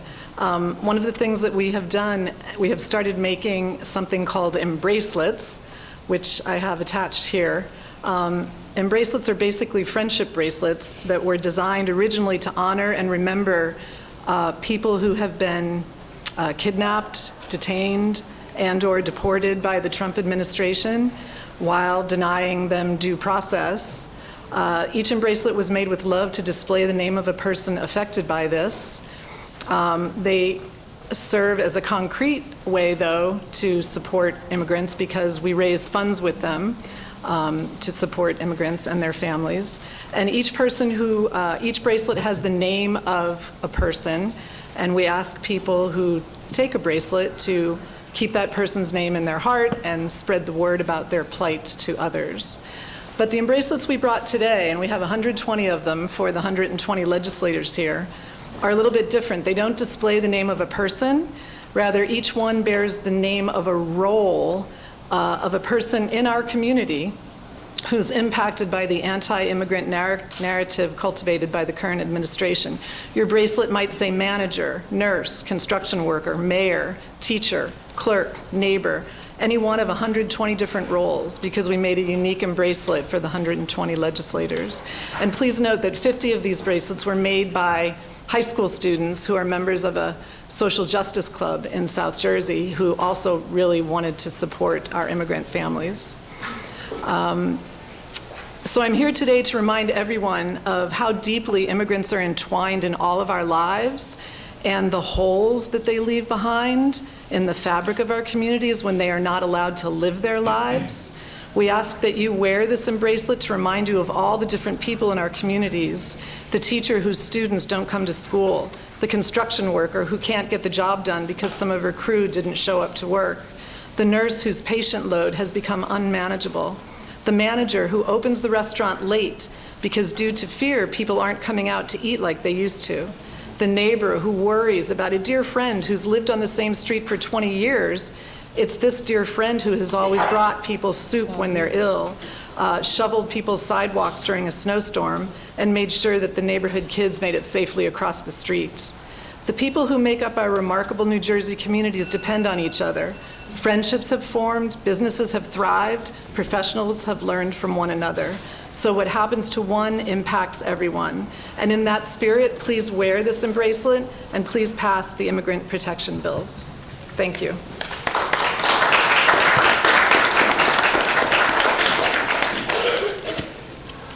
Good afternoon. Thank you, Chair and members of the committee. My name is Mario Ramos. I live in Elizabeth, New Jersey. I am a member of Climate Revolution Action Network, and I am proud to be here today as a New Jersey resident and as a veteran member of our community. I am here in strong support of A6310, A6309, and A6308 because these bills are about something very basic, whether people feel safe enough to live their lives, take care of their families, and ask for help when they need it. In Elizabeth, immigrant families are everywhere. We are your neighbors, your coworkers, your classmates, and your patients. But fear is a constant part of daily life. Fear of being questioned, fear of data being shared, fear of showing up in places that should be safe. Since heightened immigration enforcement has taken place, I have seen families afraid to leave their homes or go to work. I know people who think twice before calling 911. That fear does not make anyone safer. It makes things worse. A6310 matters because trust between immigrant communities and law enforcement is essential. When people are afraid that any interaction could lead to immigration consequences, crimes go unreported, and communities become less safe for everyone. A6309 matters because privacy matters. There is no reason for agencies or healthcare facilities to collect immigration status when it is not necessary. When people believe their personal information can be shared or misused, they stop accessing care and services. A6308 matters because sensitive locations should actually be safe. Schools, hospitals, courthouses, work, and social service offices should never be places where people feel watched or threatened. I want to be clear about what is at stake if these bills do not pass. Fear will continue to shape decisions, kids will miss school, people will delay medical care, families will stay silent instead of asking for help. And I respectfully urge this committee to vote yes on these bills. Passing these bills tells immigrant communities that New Jersey values safety, dignity, and trust. Thank you for your time.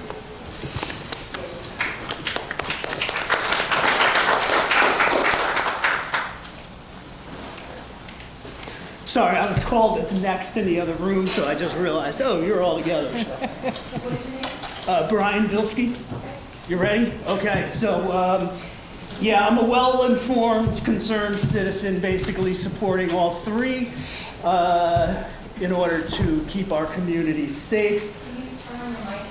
Oh. Sorry. Is that better? Okay, so basically I'm a well-informed, concerned citizen who supports all three in the package to keep our community safe, and I could share that I've heard personal stories of everything shared so far, from business owners and business districts to the trauma of losing someone or returning from detention. But today I just thought, why don't we just call out this entire farce? First of all, ICE's mission says they're going after the worst of the worst, and they include murderers, rapists, and pedophiles. So how are they doing to date? Well, they're having a hard time recruiting, so they dropped their standards. And we've got people who can't pass background checks, can't do 15 push-ups, can't run 1.5 miles in 15 minutes, and can't pass an open book exam. All right, so the latest data to date, these people in detention, we have 3.1% with criminal convictions, and that's down from the data in the summer before the government shutdown. So that means their monthly averages are getting worse. 3% have a criminal conviction, and once in detention, only 6% are identified as a high threat risk, while 76% have no threat level whatsoever. And you can read the reporting, but you can also download the data from the ICE website, which I do, and I'm happy that it matches the reporting. So they got rid of due process. The fact that we have a population that doesn't realize due process for all is the only way due process works for one. That's not even law school 101, it's high school, but whatever. So due process would have had protected these numbers. What do we see in 2026? Well, they're gonna increase their quotas. So we need more arrests and detainees, which only means those numbers are gonna get worse because they're obviously not finding the worst and the worst. The FBI, I'm sure you're aware, issued a thing recently where they said, they urge ICE agents to identify themselves because of the increasing numbers of frauds or imposters doing robberies, sexual assault, and kidnapping. And I can tell you personally, I was with someone filming an ICE arrest. 4 vehicles, 8 agents, an absolute mess in the middle of the street with the rush hour traffic, in the middle of arrest for one person. And the one guy who engaged for a little bit, in the end, when we're saying, can we have your badge number, says, he almost in a moment of candor glances at the other guys and goes, I don't have a badge number. And at that point, they got worried and they split and they left the person they're supposedly taking off the street. Is that my timer? Yes. God damn it. So, and the fact that they want more locations for private prisons, yeah, so that's calling out the entire farce. Please pass all 3. Keep our citizens.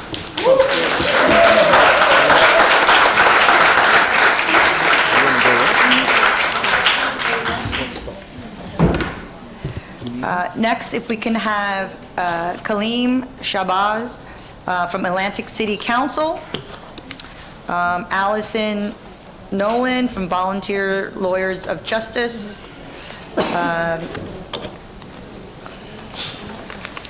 Peter Chen from New Jersey Policy Perspective,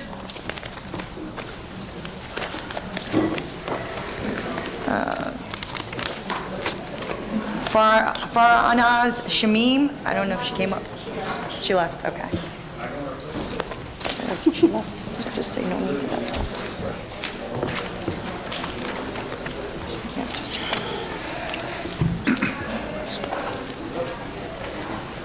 And if we can have Tiffany Broderick.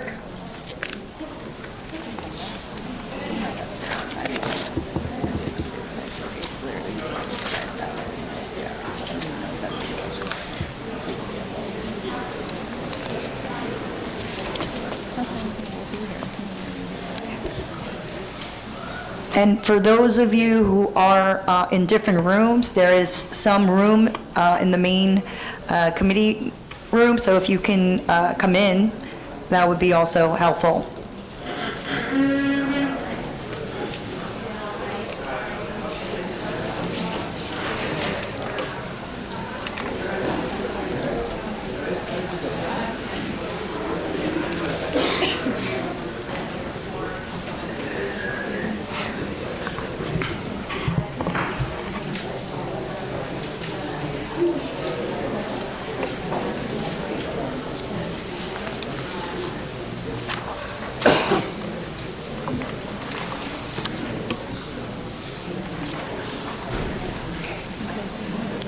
Okay. Sir, if you can start. Great. Good afternoon. Mr. Shabazz, yeah. Chairperson Park and Vice Chair Murphy and Judiciary members. Let me say I came from Atlantic City today as an elected official and also in my other role, which dovetails in this particular concern, as the president of the Atlantic City branch of the NAACP. I am here because the treatment of our brothers and sisters in the immigrant community by the overzealous and I believe extra legal activities of ICE is not only a civil rights and a social justice issue, I would suggest that it's a public policy issue. So I would encourage this committee to report out A6308, A6309, and A6310, not only because it will send a tremendous symbolic message to every community in the state of New Jersey, but because it protects our basic rights. I particularly associate myself with the remarks of Claudia. I sat next to her in the audience. I did not know how powerful her statement was and how it really speaks to some of the same things my constituents have been telling me in Atlantic City. And I think that we cannot have a situation in our state where our citizens have to have a procedure. And this is what countless numbers of my constituents have said. They said, Councilman, when we go out now, we have to make sure that we have our purse or our wallet. We have to make sure that we have our phone. We have to make sure that we have our laptop or whatever they have to go to their place of business or their house of worship. But we have to make sure that we have our citizenship papers and our passport. I would suggest, respectfully, as an elected official, that that cannot stand in New Jersey. We cannot have our citizens who have to have as a practice, a everyday practice, that they have to take their papers with them. That should not happen. That cannot happen. And as a civil rights and social justice statement, New Jersey can't stand for that. And I would encourage you to pass this whole package of bills. I would also like to report to you, and I have a package I'll hand out for the whole committee, to tell you that our city council in Atlantic City, we have 9 members. We have 6 that happen to be Democrats. We have 3 that happen to be Republicans. We passed a resolution 908 that I introduced, but the whole council adopted it, and we passed it unanimously. And the resolution from the city of Atlantic City says condemning overzealous immigration enforcement practices and affirming support for law-abiding members of the immigrant community. There are seats so if everybody can sit down, that would be very helpful instead of standing in the back, if you guys can find seats. Thank you. Because there are more people in the hallway. There are seats on the right, well, my right. If you guys can please have a seat. Okay, next. Good afternoon, Chairwoman Park and esteemed members of the committee. Thank you for the opportunity to speak today. My name is Allison Nolan, and I am a managing attorney with Volunteer Lawyers for Justice. I am here to express VLJ's strong support of A6308, A6309, and A6310 that make up this immigrant protection package. This critical legislation will help ensure that all New Jersey residents can live, work, and seek help in their communities without fear. VLJ is a nonprofit legal services organization dedicated to ensuring access to justice for people experiencing poverty throughout New Jersey. We do this work in collaboration with volunteer attorneys from law firms and corporations. Every day, we serve low-income individuals and families, including immigrants, who are survivors of domestic violence, human trafficking, and other serious crimes. Through this work, we see firsthand how fear of immigration enforcement prevents people from reporting crimes, seeking protection, and accessing health care, or enrolling their children in school. This fear harms not only immigrant communities, but the safety and well-being of all New Jersey residents. Immigrant women and children are especially at risk of abuse due to language barriers, economic dependence, and limited access to information about supports. As a result, many survivors remain trapped in dangerous situations, afraid that reaching out to law enforcement or service providers will place themselves or their families at risk. Courts and researchers have long recognized that entangling local systems with federal immigration enforcement undermines public safety. When reporting a crime could lead to deportation, survivors and witnesses are less likely to come forward, allowing abusers to act with impunity. Data confirms this reality. In a national survey of advocates working with immigrant survivors of domestic or sexual violence, 76% reported that their clients feared contacting police, and more than half reported survivors dropped civil or criminal cases due to immigration concerns. Jurisdictions with strong community trust policies have been shown to experience lower rates of domestic homicide Communities that with strong community trust policies have been shown to experience lower rates of domestic homicide against Hispanic women, underscoring the life-saving impact of these protections. In my own practice, I focus on representing tenants facing eviction, and I hear from tenants worried about going to court or accessing any local resources. This package of immigration protection bills are a critical step towards rebuilding trust between immigrant communities and state and local government. By clearly limiting state and local involvement in federal civil immigration enforcement, these bills reinforce New Jersey's commitment to fairness, due process, and equal protection under the law. It ensures that local resources are being used to promote public safety and community well-being. These bills will also significantly strengthen access to justice. For these reasons, we strongly urge that you pass these immigrant protection bills. Thank you for your leadership and your continued commitment to protecting safety, dignity, and the rights of all New Jersey residents. Thank you.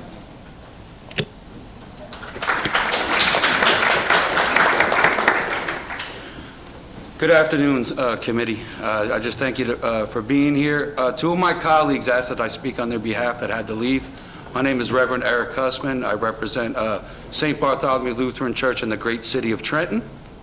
Right? And also I'm part of the Evangelical Lutheran Church in America. It's one of the largest denominations in America. I speak before you as an eyewitness, but before I want to say anything, I'm going to address this to the Councilwoman Flynn, I believe, when she says she doesn't see... Committee woman, I apologize. Committee woman, I apologize. But as of known, documented fact, local law enforcement do work with ICE, especially 10 minutes down the street from here. Now, I'll point out specifically Sergeant Miles. I've spoken with Director Wilson. I've spoken with Mayor Rigastorvia. Officers take money from ICE to work with ICE. This is a known fact. They put ads out on Telemundo, Univision, Fox TV stations. They put ads out there for law enforcement to work with them. If you don't believe me, just stay up 1 o'clock in the morning. You'll see all the ads yourself. Two, my community's living in dire fear.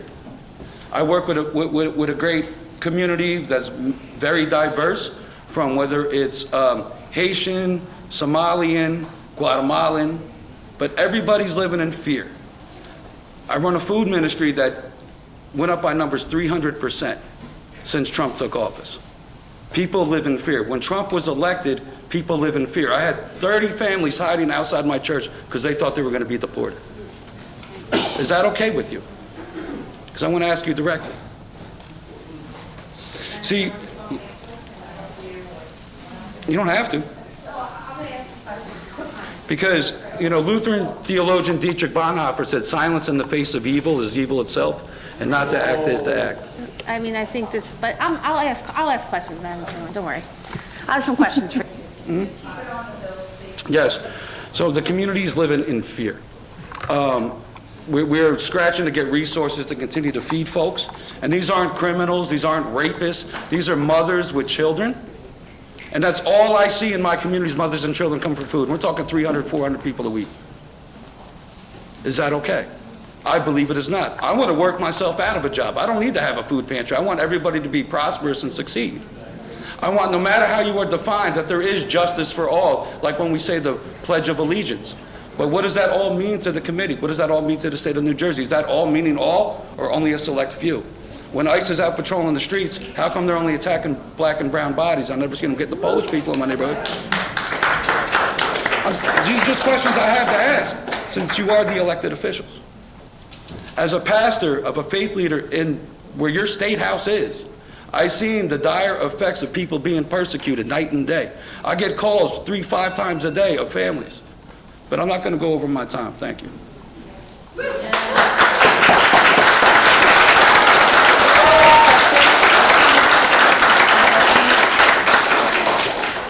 Yes, thank you, Madam Chairman. Yes. Thank you all for your testimony. Reverend, you brought up an issue that's saying, and that's what I need. We can't just enact laws based on anecdotal information. We have to do it by facts. That's why I asked those questions. Because if there's things like this happening, that should be covered. It should be out there in the public, and everyone should know about it, and appropriate actions should be taken. So if you're telling me that there's ads on the news, on the TV, and with local law enforcement working with ICE in a way that's not appropriate by our Attorney General guidelines, I'd like to know that. If that's the case, that's news to me. And I even gave you an officer's name that's working with ICE. Okay. All right. Well, Sergeant Miles. Yeah, because that would be contrary to the Attorney General guidelines, which brings me to the next point. Like, we could pass a law, and I don't even know If the Attorney General guidelines doesn't have impact, I don't know if this would either. That's the problem. And the problem is we're not addressing these issues. So- I'm not here to ask an argument. No, I The question understand, was- but how long do we let things go by until we turn it to the Fourth Reich? That's what I'm trying to ask you. I don't know. Thank you, everyone, for your testimony. Again, oh, you still have a question? Yeah, hi. Thanks for your testimony, Madam. Who's your... Sorry to see you leave, Reverend. You mentioned a couple things. You said you had a client base and they feared going to court. Well, what's the genesis of their fear? So clients will fear going to court because they see on the news about immigration enforcement actions, and they don't necessarily know the difference between what's happening at federal courts or state courts. Yeah. Are they citizens? I don't ask that as part of my representation. That is not a requirement for me to represent somebody. No, so that's it's not fine. I'm something just I ask. asking. I'm just trying to get to. I keep hearing fear, fear, fear. I want to know what the genesis of the fear is. What's causing the fear? If you're a citizen and you go to court, you're supposed to get equal justice, right? If you're here as a resident alien, you go to court, you get equal justice, right? So what is the problem? The fear is that they're going to go to court to be able to resolve their tenancy issue, and I represent tenants in landlord-tenant court. They have the right to pay the rent up until the day of trial, and actually now until lockout. So they can go and try to resolve their case. But if they're afraid that law enforcement is instead going to detain them or start deportation proceedings against them because they show up to enforce their rights, they're afraid. So, in other words, either they're an American citizen or they're a legal resident of the United States, and they're neither one of those two cohorts are going to have a problem in the courts. So this is where you're losing me. Can you clarify who is having the difficulty? The American citizens, legal aliens, who?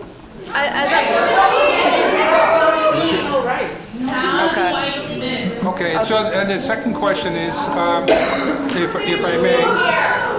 Okay.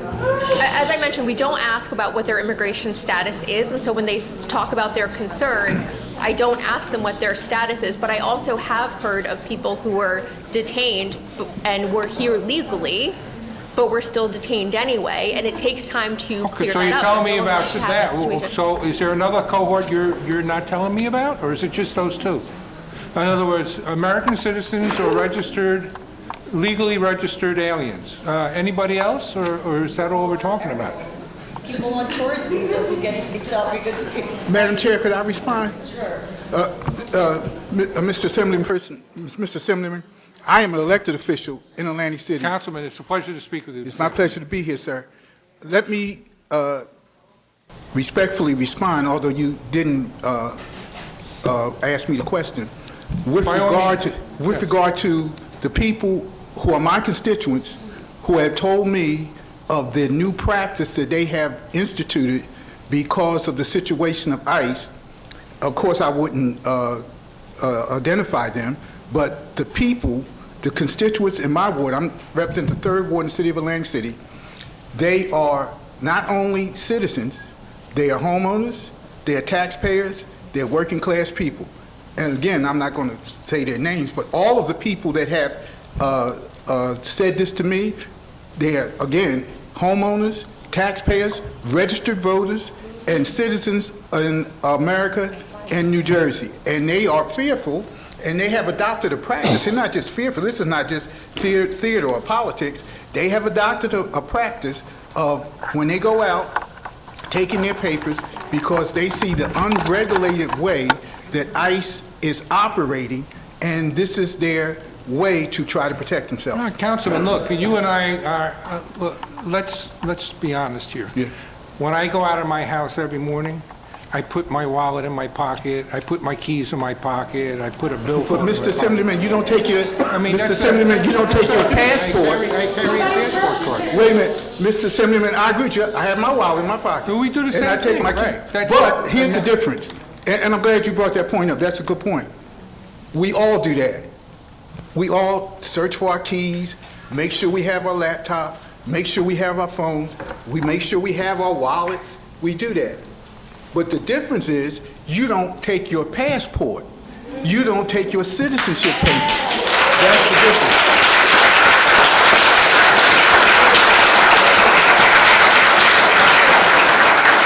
And if you do take your passport, you don't I take have it. it right here. Wait a minute, let me finish, sir.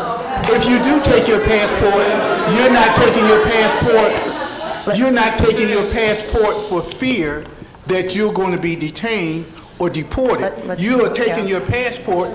That's a totally different. Yes, let's everybody stay on the bill. We still have probably another 100 I'm sorry. testimonies. That's why I supported the bill. Thank you. That's why I Thank came you. from Atlantic City to say 6308, 6309, 6310, in my opinion, will help our citizens. Well, Councilman, thank you very much for your testimony, and I just want to compliment you on the improvements in Atlantic City as well. Thank you, Done sir. recently, and that's to your credit. Let Madam, me what just other- add this for 130 seconds, why this is important in another way, and I'm glad you said that. Atlantic City, in my opinion, is not only the playground of the world, it is a resort that has a tremendous economic impact on the state of New Jersey. I would respectfully suggest to this committee and to everyone here that if we have a situation, it's January now, obviously, but it's going to be summer in a minute. If we have a situation in Atlantic City where ICE agents run unchecked like they have done, I suggest, and I would respectfully think we need to look at this, that we put a chilling effect on tourism in Atlantic City. Who wants to come to a place where it's uncertain how people are going to respond, where it's uncertain on the level of attention they're going to get, because this is a detriment to our workers in the casinos?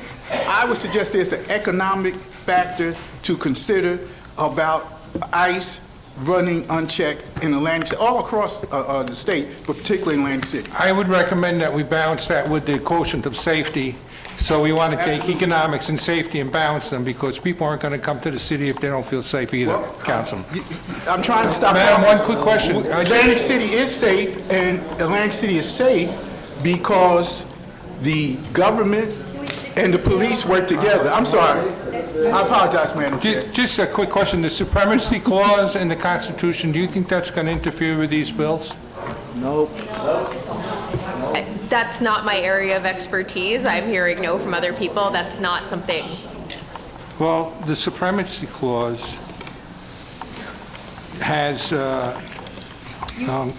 You could speak about that after. One second, Chairman, please, if you'll... We- Robert, we No, gotta vote. I haven't said anything all day. We've been listening patiently. The 10th Amendment to the same Constitution. Okay, can we get the next panel, please? Can we have Mohammed Emanet, Nicole Morella, Megan Chambers, and Kate Trigiano.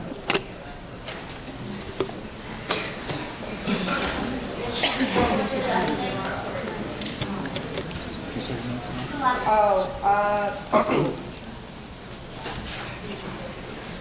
The last name was Kate Trigiano. Okay.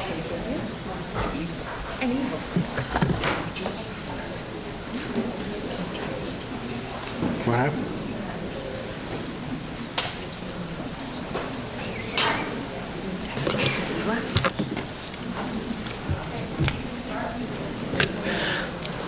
Good afternoon. My name is Megan Chambers. I'm here to speak in favor of Assembly Bill 6308, 6309, and 6310. Thank you to the chair and to the deputy chair for having us here today. I'm speaking on behalf of a labor union, the Laundry Distribution and Food Service Joint Board of Workers United, SEIU.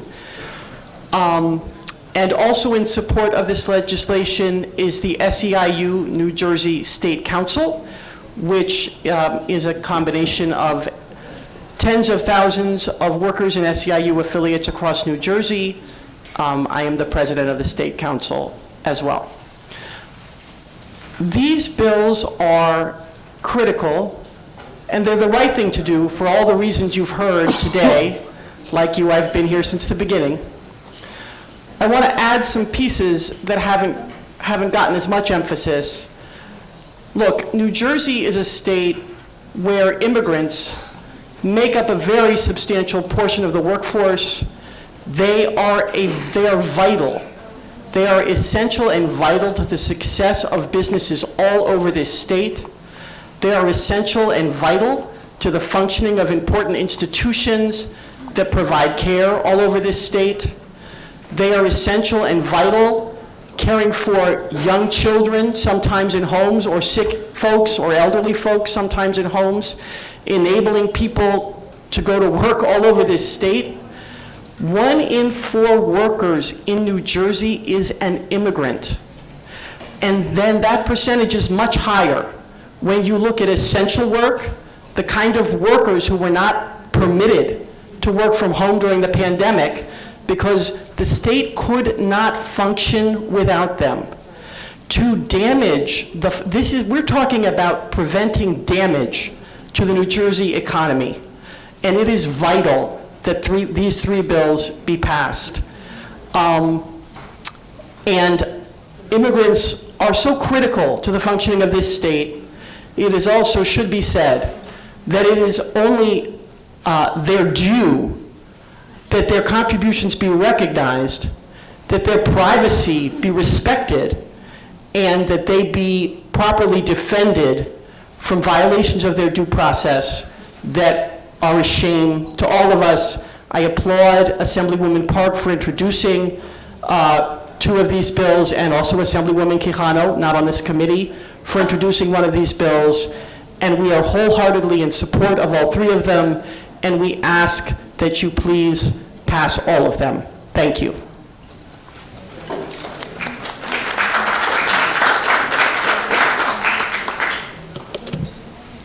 Good afternoon. Thank you so much for the opportunity to testify before you this afternoon. My name is Nicole Morella. I'm co-executive director of the New Jersey Coalition to End Domestic Violence. The coalition is a membership of over 33 domestic violence and culturally specific organizations serving survivors in every one of our 21 counties. Victims and survivors of domestic violence must be able to trust that they can access and receive the services they need without fear of being targeted, reported, having their information shared with immigration authorities, and possibly deported and separated from their family.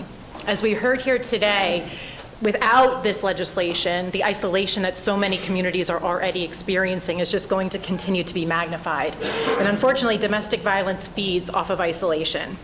Limiting the places and services a survivor can safely access only exacerbates the isolation that the survivor is experiencing. It emboldens the abuser, and it increases the control that the abuser has over the partner, putting the victim in further danger.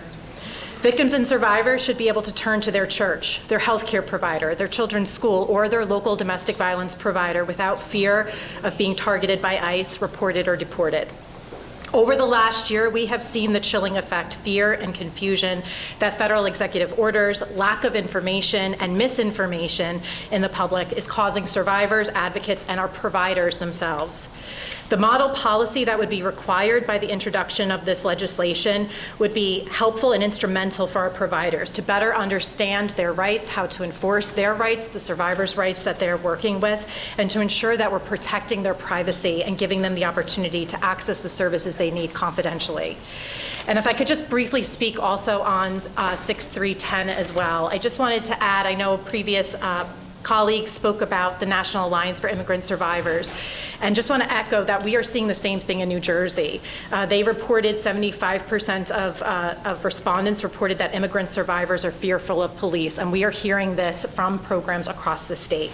Survivors have concerns with being arrested, detained, or deported, whether going to the police department or the courthouse. They're concerned about their private information being shared between agencies, and particularly with federal law enforcement agencies. They're being warned by their own community and family members to not report to the police.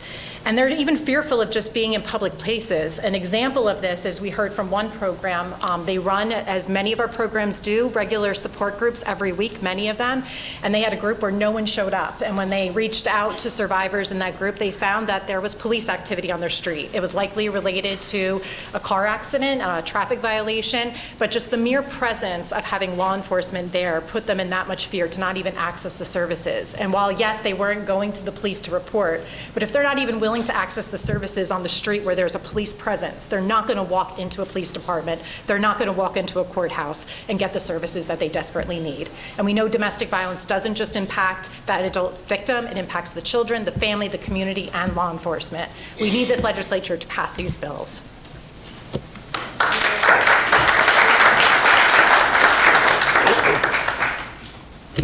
It's an honor to be here amongst so many people with so much strength and moral clarity. Solidarity forever. Thank you, Chairwoman Park and honorable assembly members of the committee for the opportunity to speak. My name is Kate Trujillo, and I serve as Deputy Mayor of Red Bank. I serve on the Advisory Board of American Friends Service Committee's New Jersey Immigrant Rights Program, and I served as a first responder in Red Bank as a volunteer firefighter. I want to start with what loops in my mind as one of my worst fears. In June in Laverne, Tennessee, a 6-month-old baby stopped breathing and subsequently died when the caretaker hesitated to call 911, fearing that a call for help could result in their deportation. After the baby's death, the police chief of Laverne said, quote, "If they are a victim or a witness, we want them to call. We need them." He said, quote, "That fear is real, and yes, it does concern me, because when it comes down to public safety, we need people to inform the police, to cooperate with the police." He then recognized the reality for states not protected by policies like our Immigrant Trust Directive, admitting that, quote, "If we become aware of someone's immigration status, we are required to notify ICE." Anyone can see that what he is asking for is impossible. He is asking private residents to triage, to weigh a life against deportation, to decide if in their most vulnerable moment, which danger is worse. That is not public safety.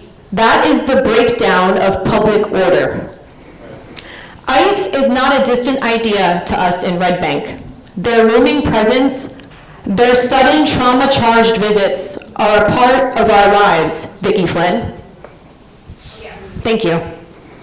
For 7 years, responding and navigating tragic aftermaths has been my responsibility as a public servant.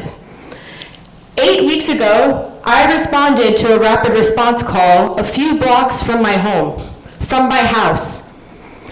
ICE agents chased a man down on his bicycle and detained him. They wore FBI vests. They wore no identification. They produced no warrant and provided no explanation for their presence. And I asked, again and again. The agent was going to discard the resident's belongings. We told him we are his neighbors, and we convinced the agent to hand them over. But when we asked for his name, the agent slammed the car door and drove away. I walked his bike home with his backpack on my back. He was young, and I kept picturing his face, and I still do. Inside his bag, I found a single item, a work shirt for a local Red Bank salad place. Nothing dangerous, nothing criminal. He had simply been on his way to work. I called the resident's boss to explain what had happened and to identify the man to connect him to legal support. The call worked, yet what stays with me are the words his boss kept repeating. He was so good. He never did anything wrong. Everybody knows he was good. It wasn't the first time I was told a good man had been taken from my people and my town, but it was the first time this business owner realized that people with no criminal records are being taken. And this part can be hard for me too, every single time I go through this. Pictures of the agents taking our resident spread quickly online, and the question, like sick clockwork, resurfaced. Were the Red Bank police involved in taking this man? This man the community deems as good. Rumors that impact scores of residents' safety are extremely dangerous, so every single time we respond clearly and immediately. No, the Red Bank Police had zero involvement. They follow the Immigrant Trust Directive. They are not allowed to coordinate with ICE. We go out and assure residents everywhere we can reach them, the Catholic Church, the schools, the Pentecostal Church, the businesses, all houses of worship, and myself, the chiefs of police, our community organizers, we go and tell them. I want you to imagine if we could not tell them that anymore. Thank you. If we could not go and tell them that anymore. That's what the directive does. It must be codified. We cannot go back to all of our community partners and say, just kidding, it doesn't exist anymore. Thank you. Thank you.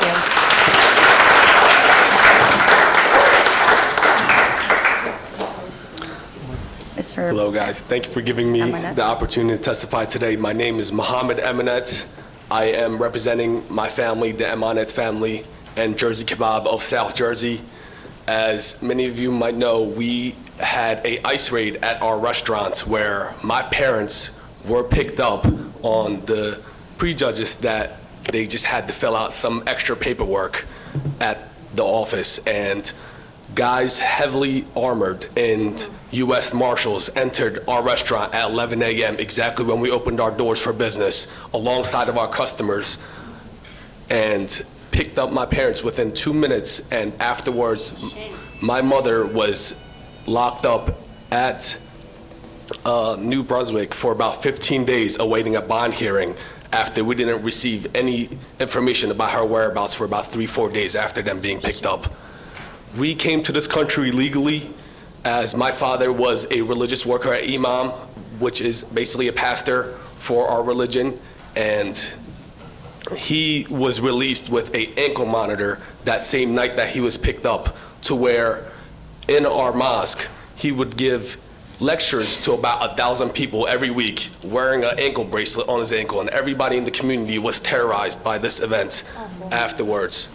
We had green card cases pending the entire time, and all those cases are now being upheld as we have all been placed in deportation hearings. I myself, as a 26-year-old, have been in the green card pending case, which then got approved earlier last year, but they are still holding my green card, and I am still in a deportation hearing for the last 5 years, as I was picked up myself as a 21-year-old once I was released from my parents' green card case. And at this moment, still as a 26-year-old, living in America for about 18 years, I've never had a social security number. I've never had any benefits at all whatsoever. If we weren't able to put together with a tax ID number at LLC to where we can open up our own restaurant and make a living, I would not be able to make a living to support my United States citizen wife or my United States citizen children that I have.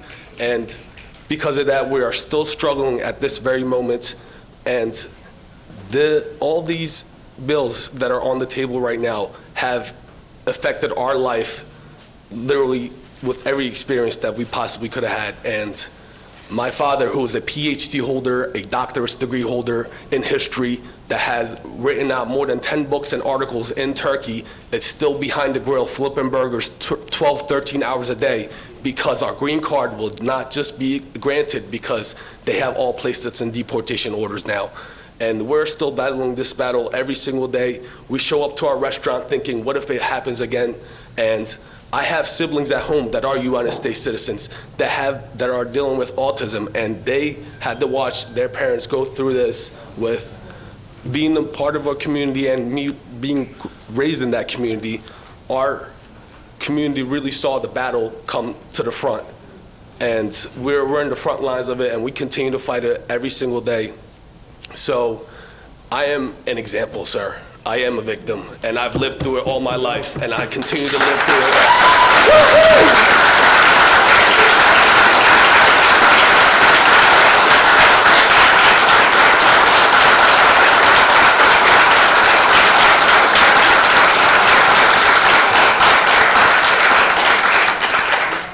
You guys have asked for an example, and it is sitting in front of you right now. So I just wanted to ask, what is the criteria from now on to becoming a green card holder or an American citizen? Because we try our best to be the best person we could possibly be in our community and to help everybody as much as we possibly can.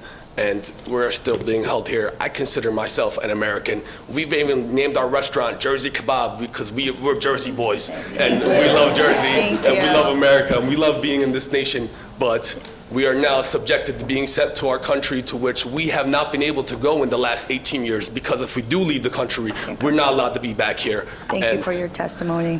Thank you, madam. Okay. So I am a strong advocate for all these bills to be passed.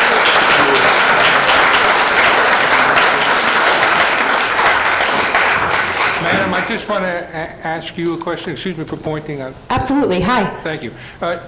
Do you consider doxing an acceptable practice? Who did I dox? You mentioned in your testimony that you put pictures of a police officer out on the internet. I did not say that, sir. What I said was, oftentimes when there's ICE activity in any municipality, what tends to happen is people on the street witness it. It's in public. So people walking down, and usually oftentimes on Shrewsbury Avenue is where it takes place in Red Bank, which is a very main drag. Many people go there. A lot of our nonprofits actually are located there in Red Bank. So when people bear witness to this, it's traumatic, and as you know, they take pictures of it, and they immediately put those pictures on the internet, which can be problematic for many reasons. One, they sit there on the internet for a long time, so people don't know when the incident took place, if it's still happening, not happening. And then people come to us with the questions as those local leaders. They say, when did it happen? Is it still happening? What's going on? It's one of the reasons, actually, that I go and I bear witness. Well, that's great. I mean, so you yourself have never participated in that? In posting pictures on the internet? Yes. No, but I would have every constitutional right to do so.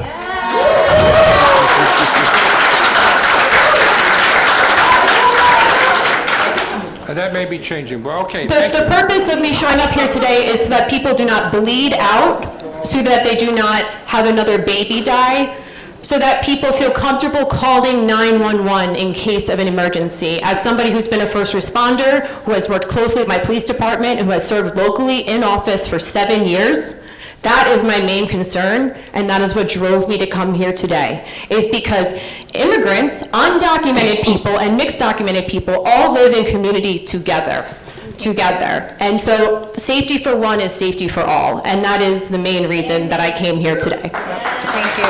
Thank you, everybody, for your testimony. So we have about another 60 slips.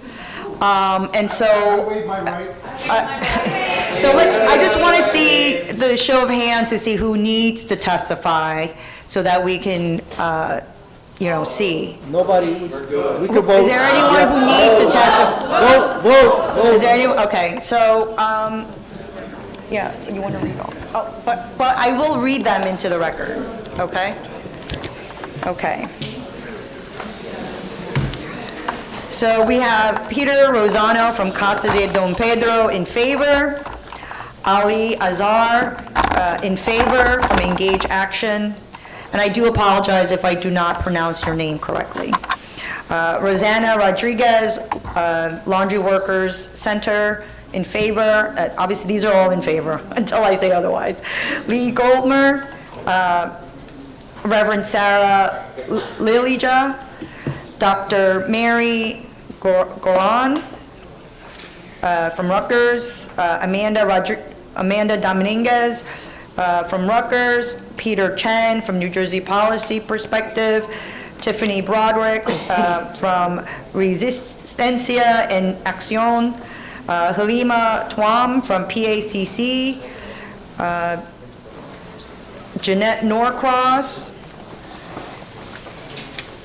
Kimberly Greiser from Fix and Flip Construction, Inc., and New Jersey Alliance, Go Immigrant and Justice.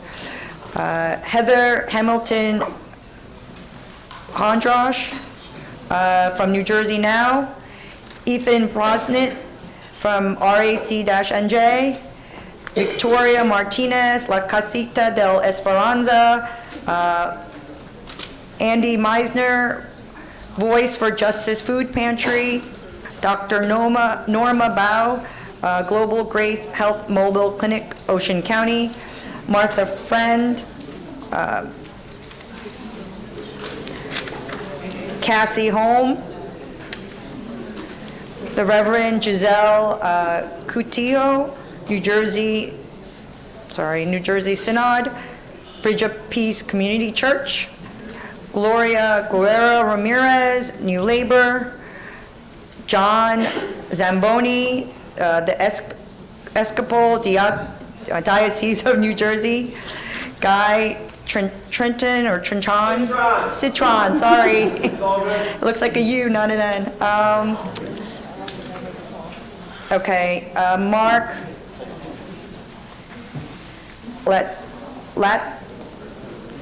Latitad from North New Jersey Democratic Socialists of America, Jesse Saki from LCSW Social Worker, Charlene Wahir, Faith in New Jersey, Sarah Blaine, Religious Action Center, Ellen Whittle, Dire Emergency Hotline, Rabbi Amy Rubin, Rabbi Philip Baisley, Rabbi Ali Geiger, Reverend Eric Kuzman, Andre Berger, Movements, can't read the back, Melissa Honahan, Council Member, Borough of Madison, Jessica Coley, CAT, the Farmer Workers Support, Erin Cruz Morales, League of Women Voters of New Jersey,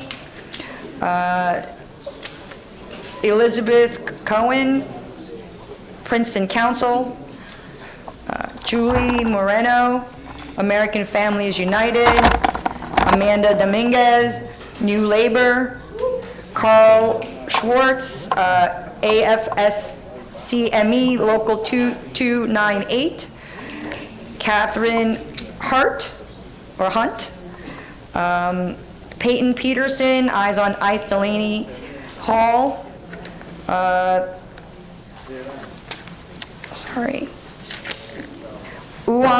Pava Acosta, from Educator East Orange, Rabbi Ethan Prosnick, RACNJ Temple Emmanuel Westfield, Sarah Blaine, RACNJ, New Jersey Religious Action Center of Reformed Judaism, Aaron Kleinbaum, Faith in New Jersey and Beacon,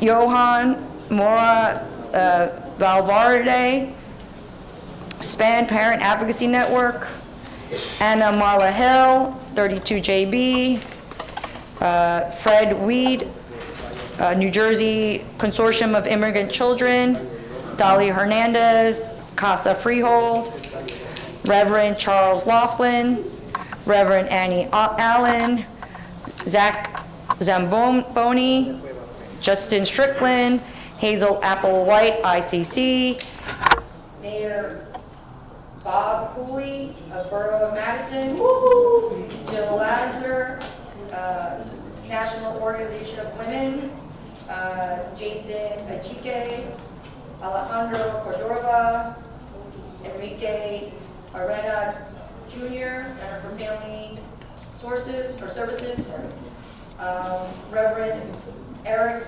Guzman, Ashmel Huni,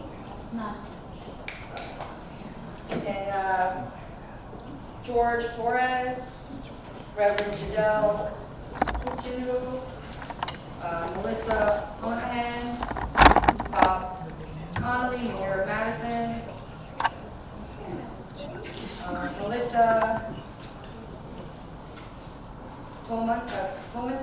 Thomason, Kate Trigiano, Red Bank, Reverend Annie Allen, the Rutherford Congressional Church, Catherine Saster, First Friends of New Jersey, New York, Pastor Kuzma,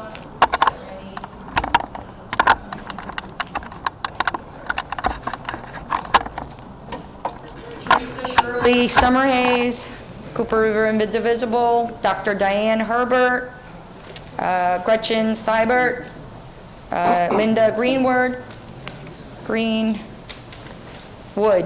Greenwood, Adrian Bishop, Diana Mejia, and, oh, we already said this. Okay. I think, is that more? Sorry.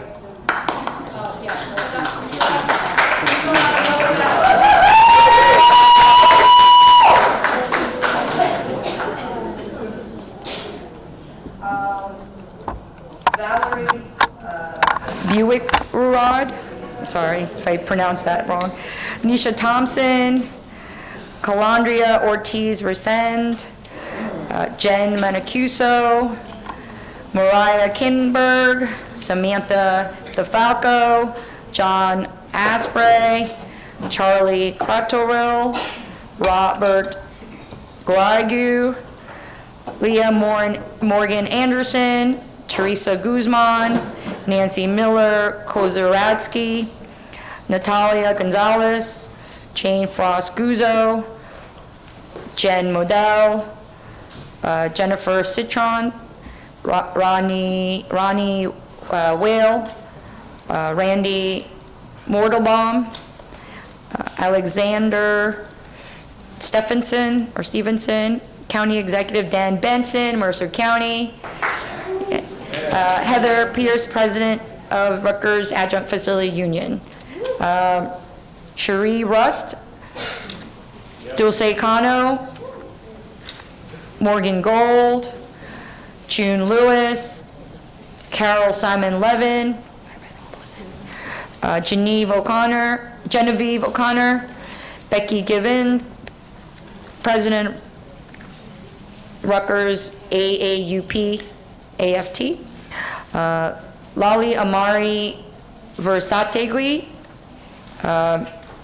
Cynthia Snavely, Amy O'Connell, Gabrielle Rubenstein,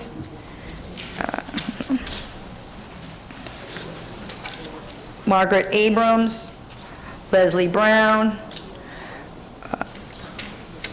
Mildred Torres, Veranda Kendrick, Diane Williams, Liliana Ventura, Linda Zippo, Maria Claudia Seidenstricker, Gabriela Duajek, Erin Connor, Ellen Witt, Hanal Patel, Reverend Charles Boyer, I think we read that, Philip Lubitz, Nancy Lawrence, Bridget Devane,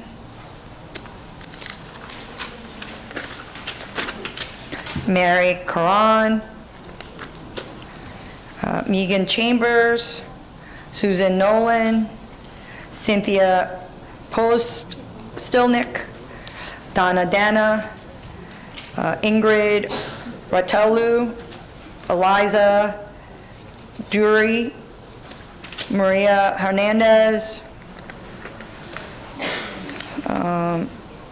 Nike Preston Buck, or Niall Preston Buck, Leandra Jurana, Lisa Winkler, Celeste Celeste Whitehead, Lauren Powers, New Jersey Office of Public Defender,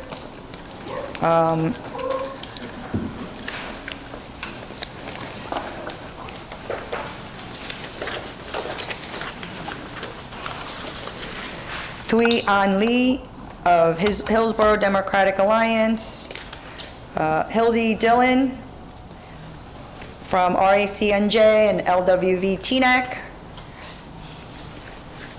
Like, I didn't see Hildy here. Guess she left. Danielle Combs, NAACP New Jersey State Conference.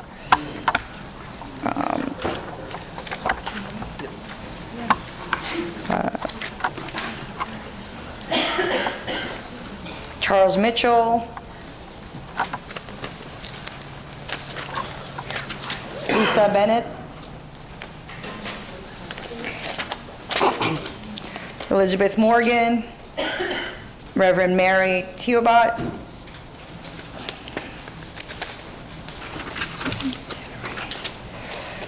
Louise Walpin. Rosalie Wong. Marcia Shapiro. Stephen Lestitian. Mayor Elise Foster. Kimberly Heilig. Marion Zelazny. Lori Burton. Melissa Furstenberg. Matthew Hirsch. Mayor Elise Foster. Jamie King. Francine Pfeffer. NJEA. Edgar Agutho.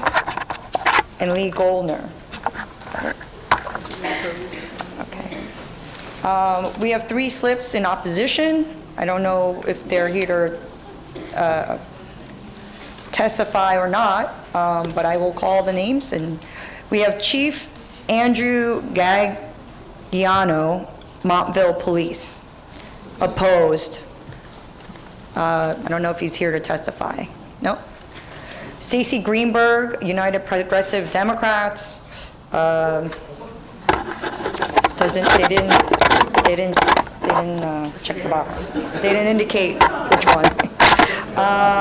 Luann Love, United Progressive Democrats, opposed. And Jackie Ramirez, NJBIA, opposed. So I don't know if anybody from that list wants to come out and testify, but okay. Okay, we're going to do a motion to release all 3 bills.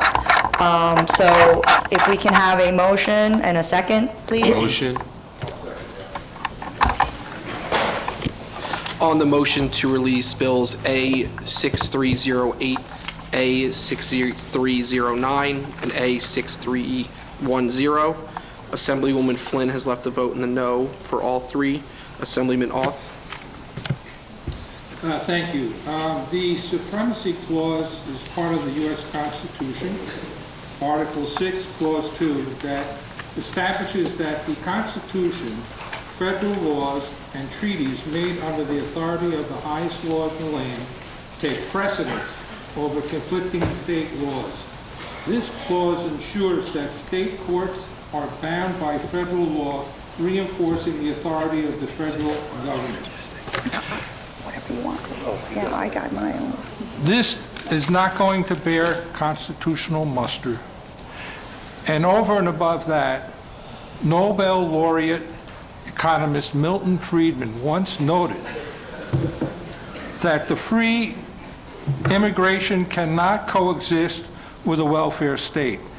A welfare state with open borders might turn into a haven for poor immigrants, which would place such a fiscal burden on the state that native-born voters would not be able to support the generous benefits. For this reason, I'm voting no. Thank you. Assemblyman Danielson. Chairwoman, may I say a few words? So I have a teenage daughter who's 22. Put me through hell. But she's so much nicer to me of late. I had reported in my committee when we passed a bill that stopped law enforcement from concealing their identity during arrests or detainment. And I shared a story, I'm going to share it today, so pardon any repeat.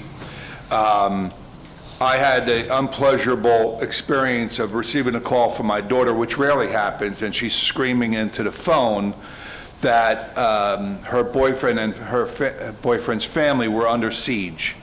I was close enough, I jumped in a car and raced over there, and this happened a handful of times.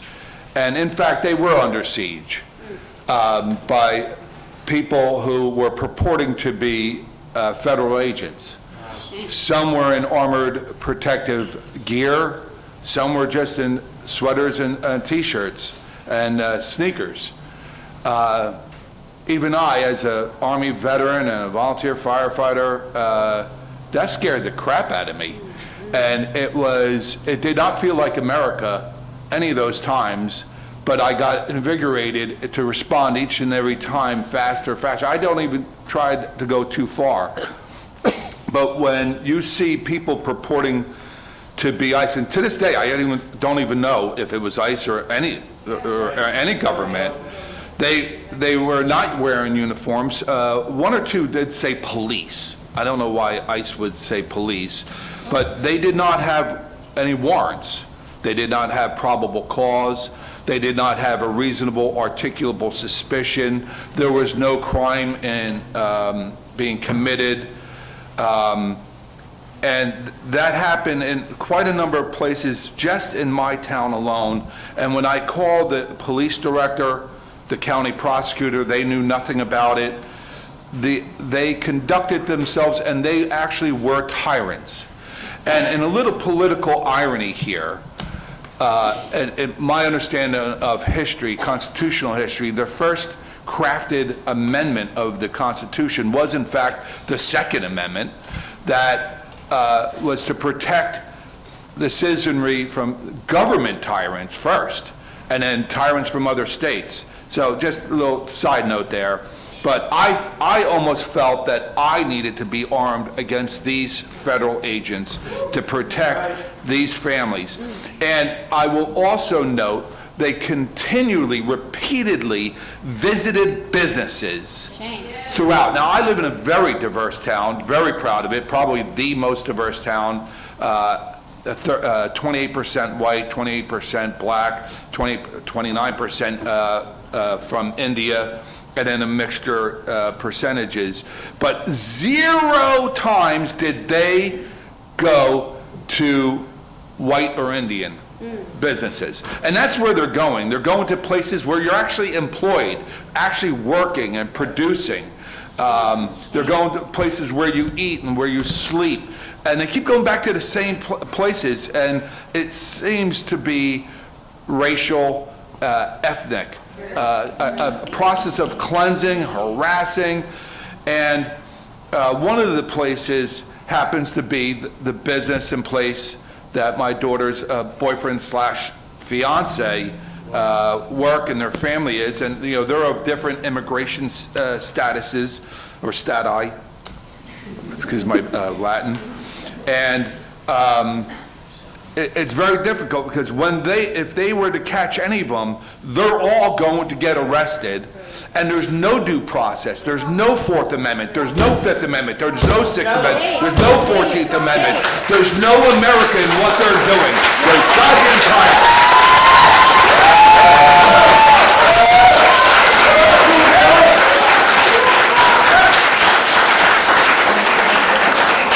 I'm going to also announce I'm going to be a grandfather.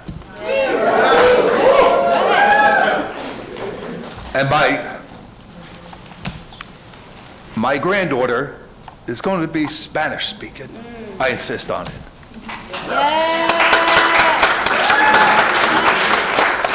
She'll be half Central American. My granddaughter will be spending time at these businesses and these houses, no doubt. I insist on that. And she will inevitably be subjected to this behavior, and unfortunately, this chapter of American currency and culture. I'll also note that I was in the U.S. Army. It was real weird. I was young and dumb. I was 18. Actually, I signed up at 17. When I went to basic training, about 25% of the soldiers in training with me did not speak English. They got a bus ride back where I had to walk back 5 miles, but they actually went to English class as an extra part of their training. All but one was Spanish to English classes, but there was one Hebrew to English class. I found that interesting. But did you know that there are U.S. military veterans that get deported from America because they did not finalize their citizenship or their green card or something happened. U.S. combat veterans. Now, I come from a long line of Army veterans. From 1914 on, every man in my family joins the U.S. Army, not as a requirement, but so we don't shame them. Never once did we ever anticipate that someone that we served with would get deported after serving our country so honorably. But that just goes to show you, from the cooks and mechanics to my granddaughter that's yet born, to U.S. Army veterans, no one is now safe. This can happen to you, it can happen to Joe Danielson, and it can happen to Assemblyman Oth and his family someday, and I hope it doesn't. But today I woke up deep-rooted in my faith. I'm not going to bring my religion into this building, but my faith worships many people, but particular someone who I understand to have been born an anchor baby. He was born an immigrant. He was undocumented, and as an infant, he was an assailant that was chased so they could try to kill him. He then became a victim, a convict, and was a Jew. And all during his short life, he didn't look like me, nor did he speak my language. And I proudly vote yes.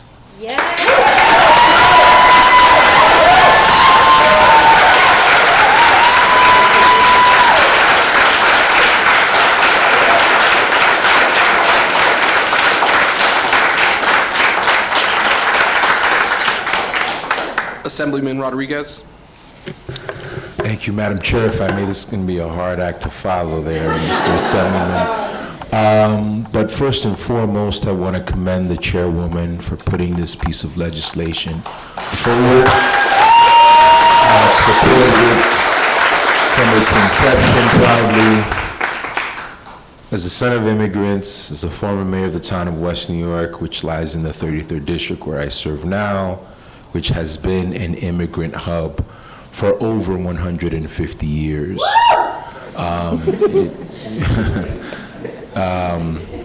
It is very important that we keep the perspective of humanity. And I commend all of you who have been here from the very beginning supporting this.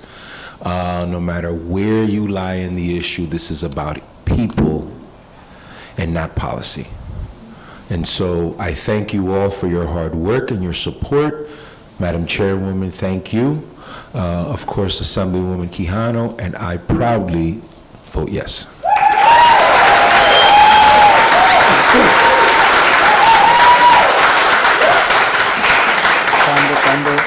Vice Chair Murphy has left a vote in the affirmative for the bills. Chairwoman Park. You know, I just want to say that our country is founded on immigrants. Our forefathers came here to escape from tyranny, and we are all immigrants, or our ancestors are immigrants.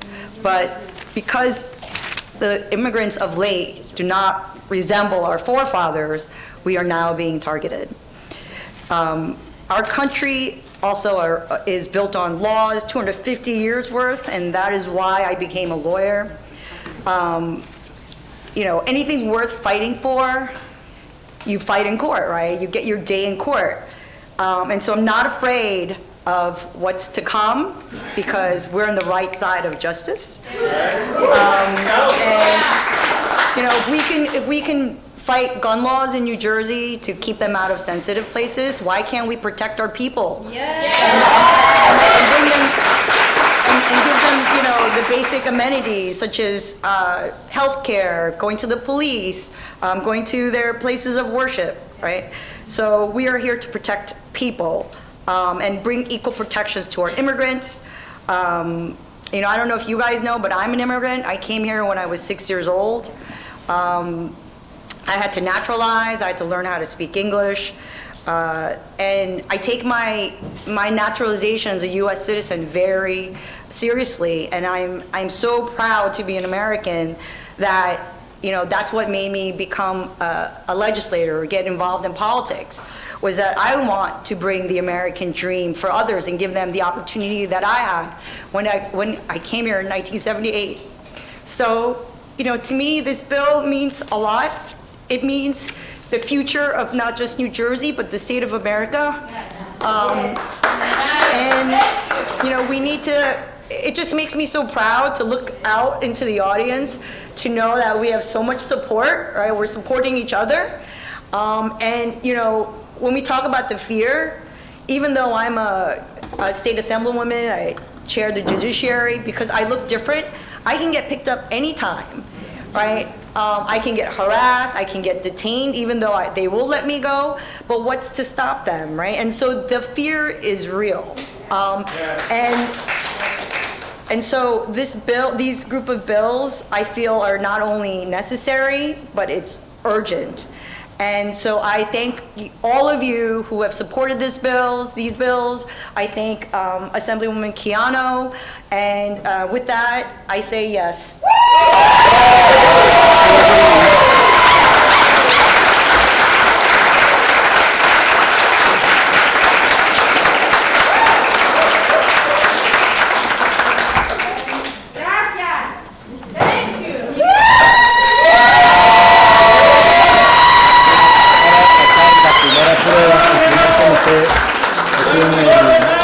La legislatura en la Casa Estatal el Comité Judicial. Estas tres propuestas de leyes que originalmente era una sola propuesta que se llamaba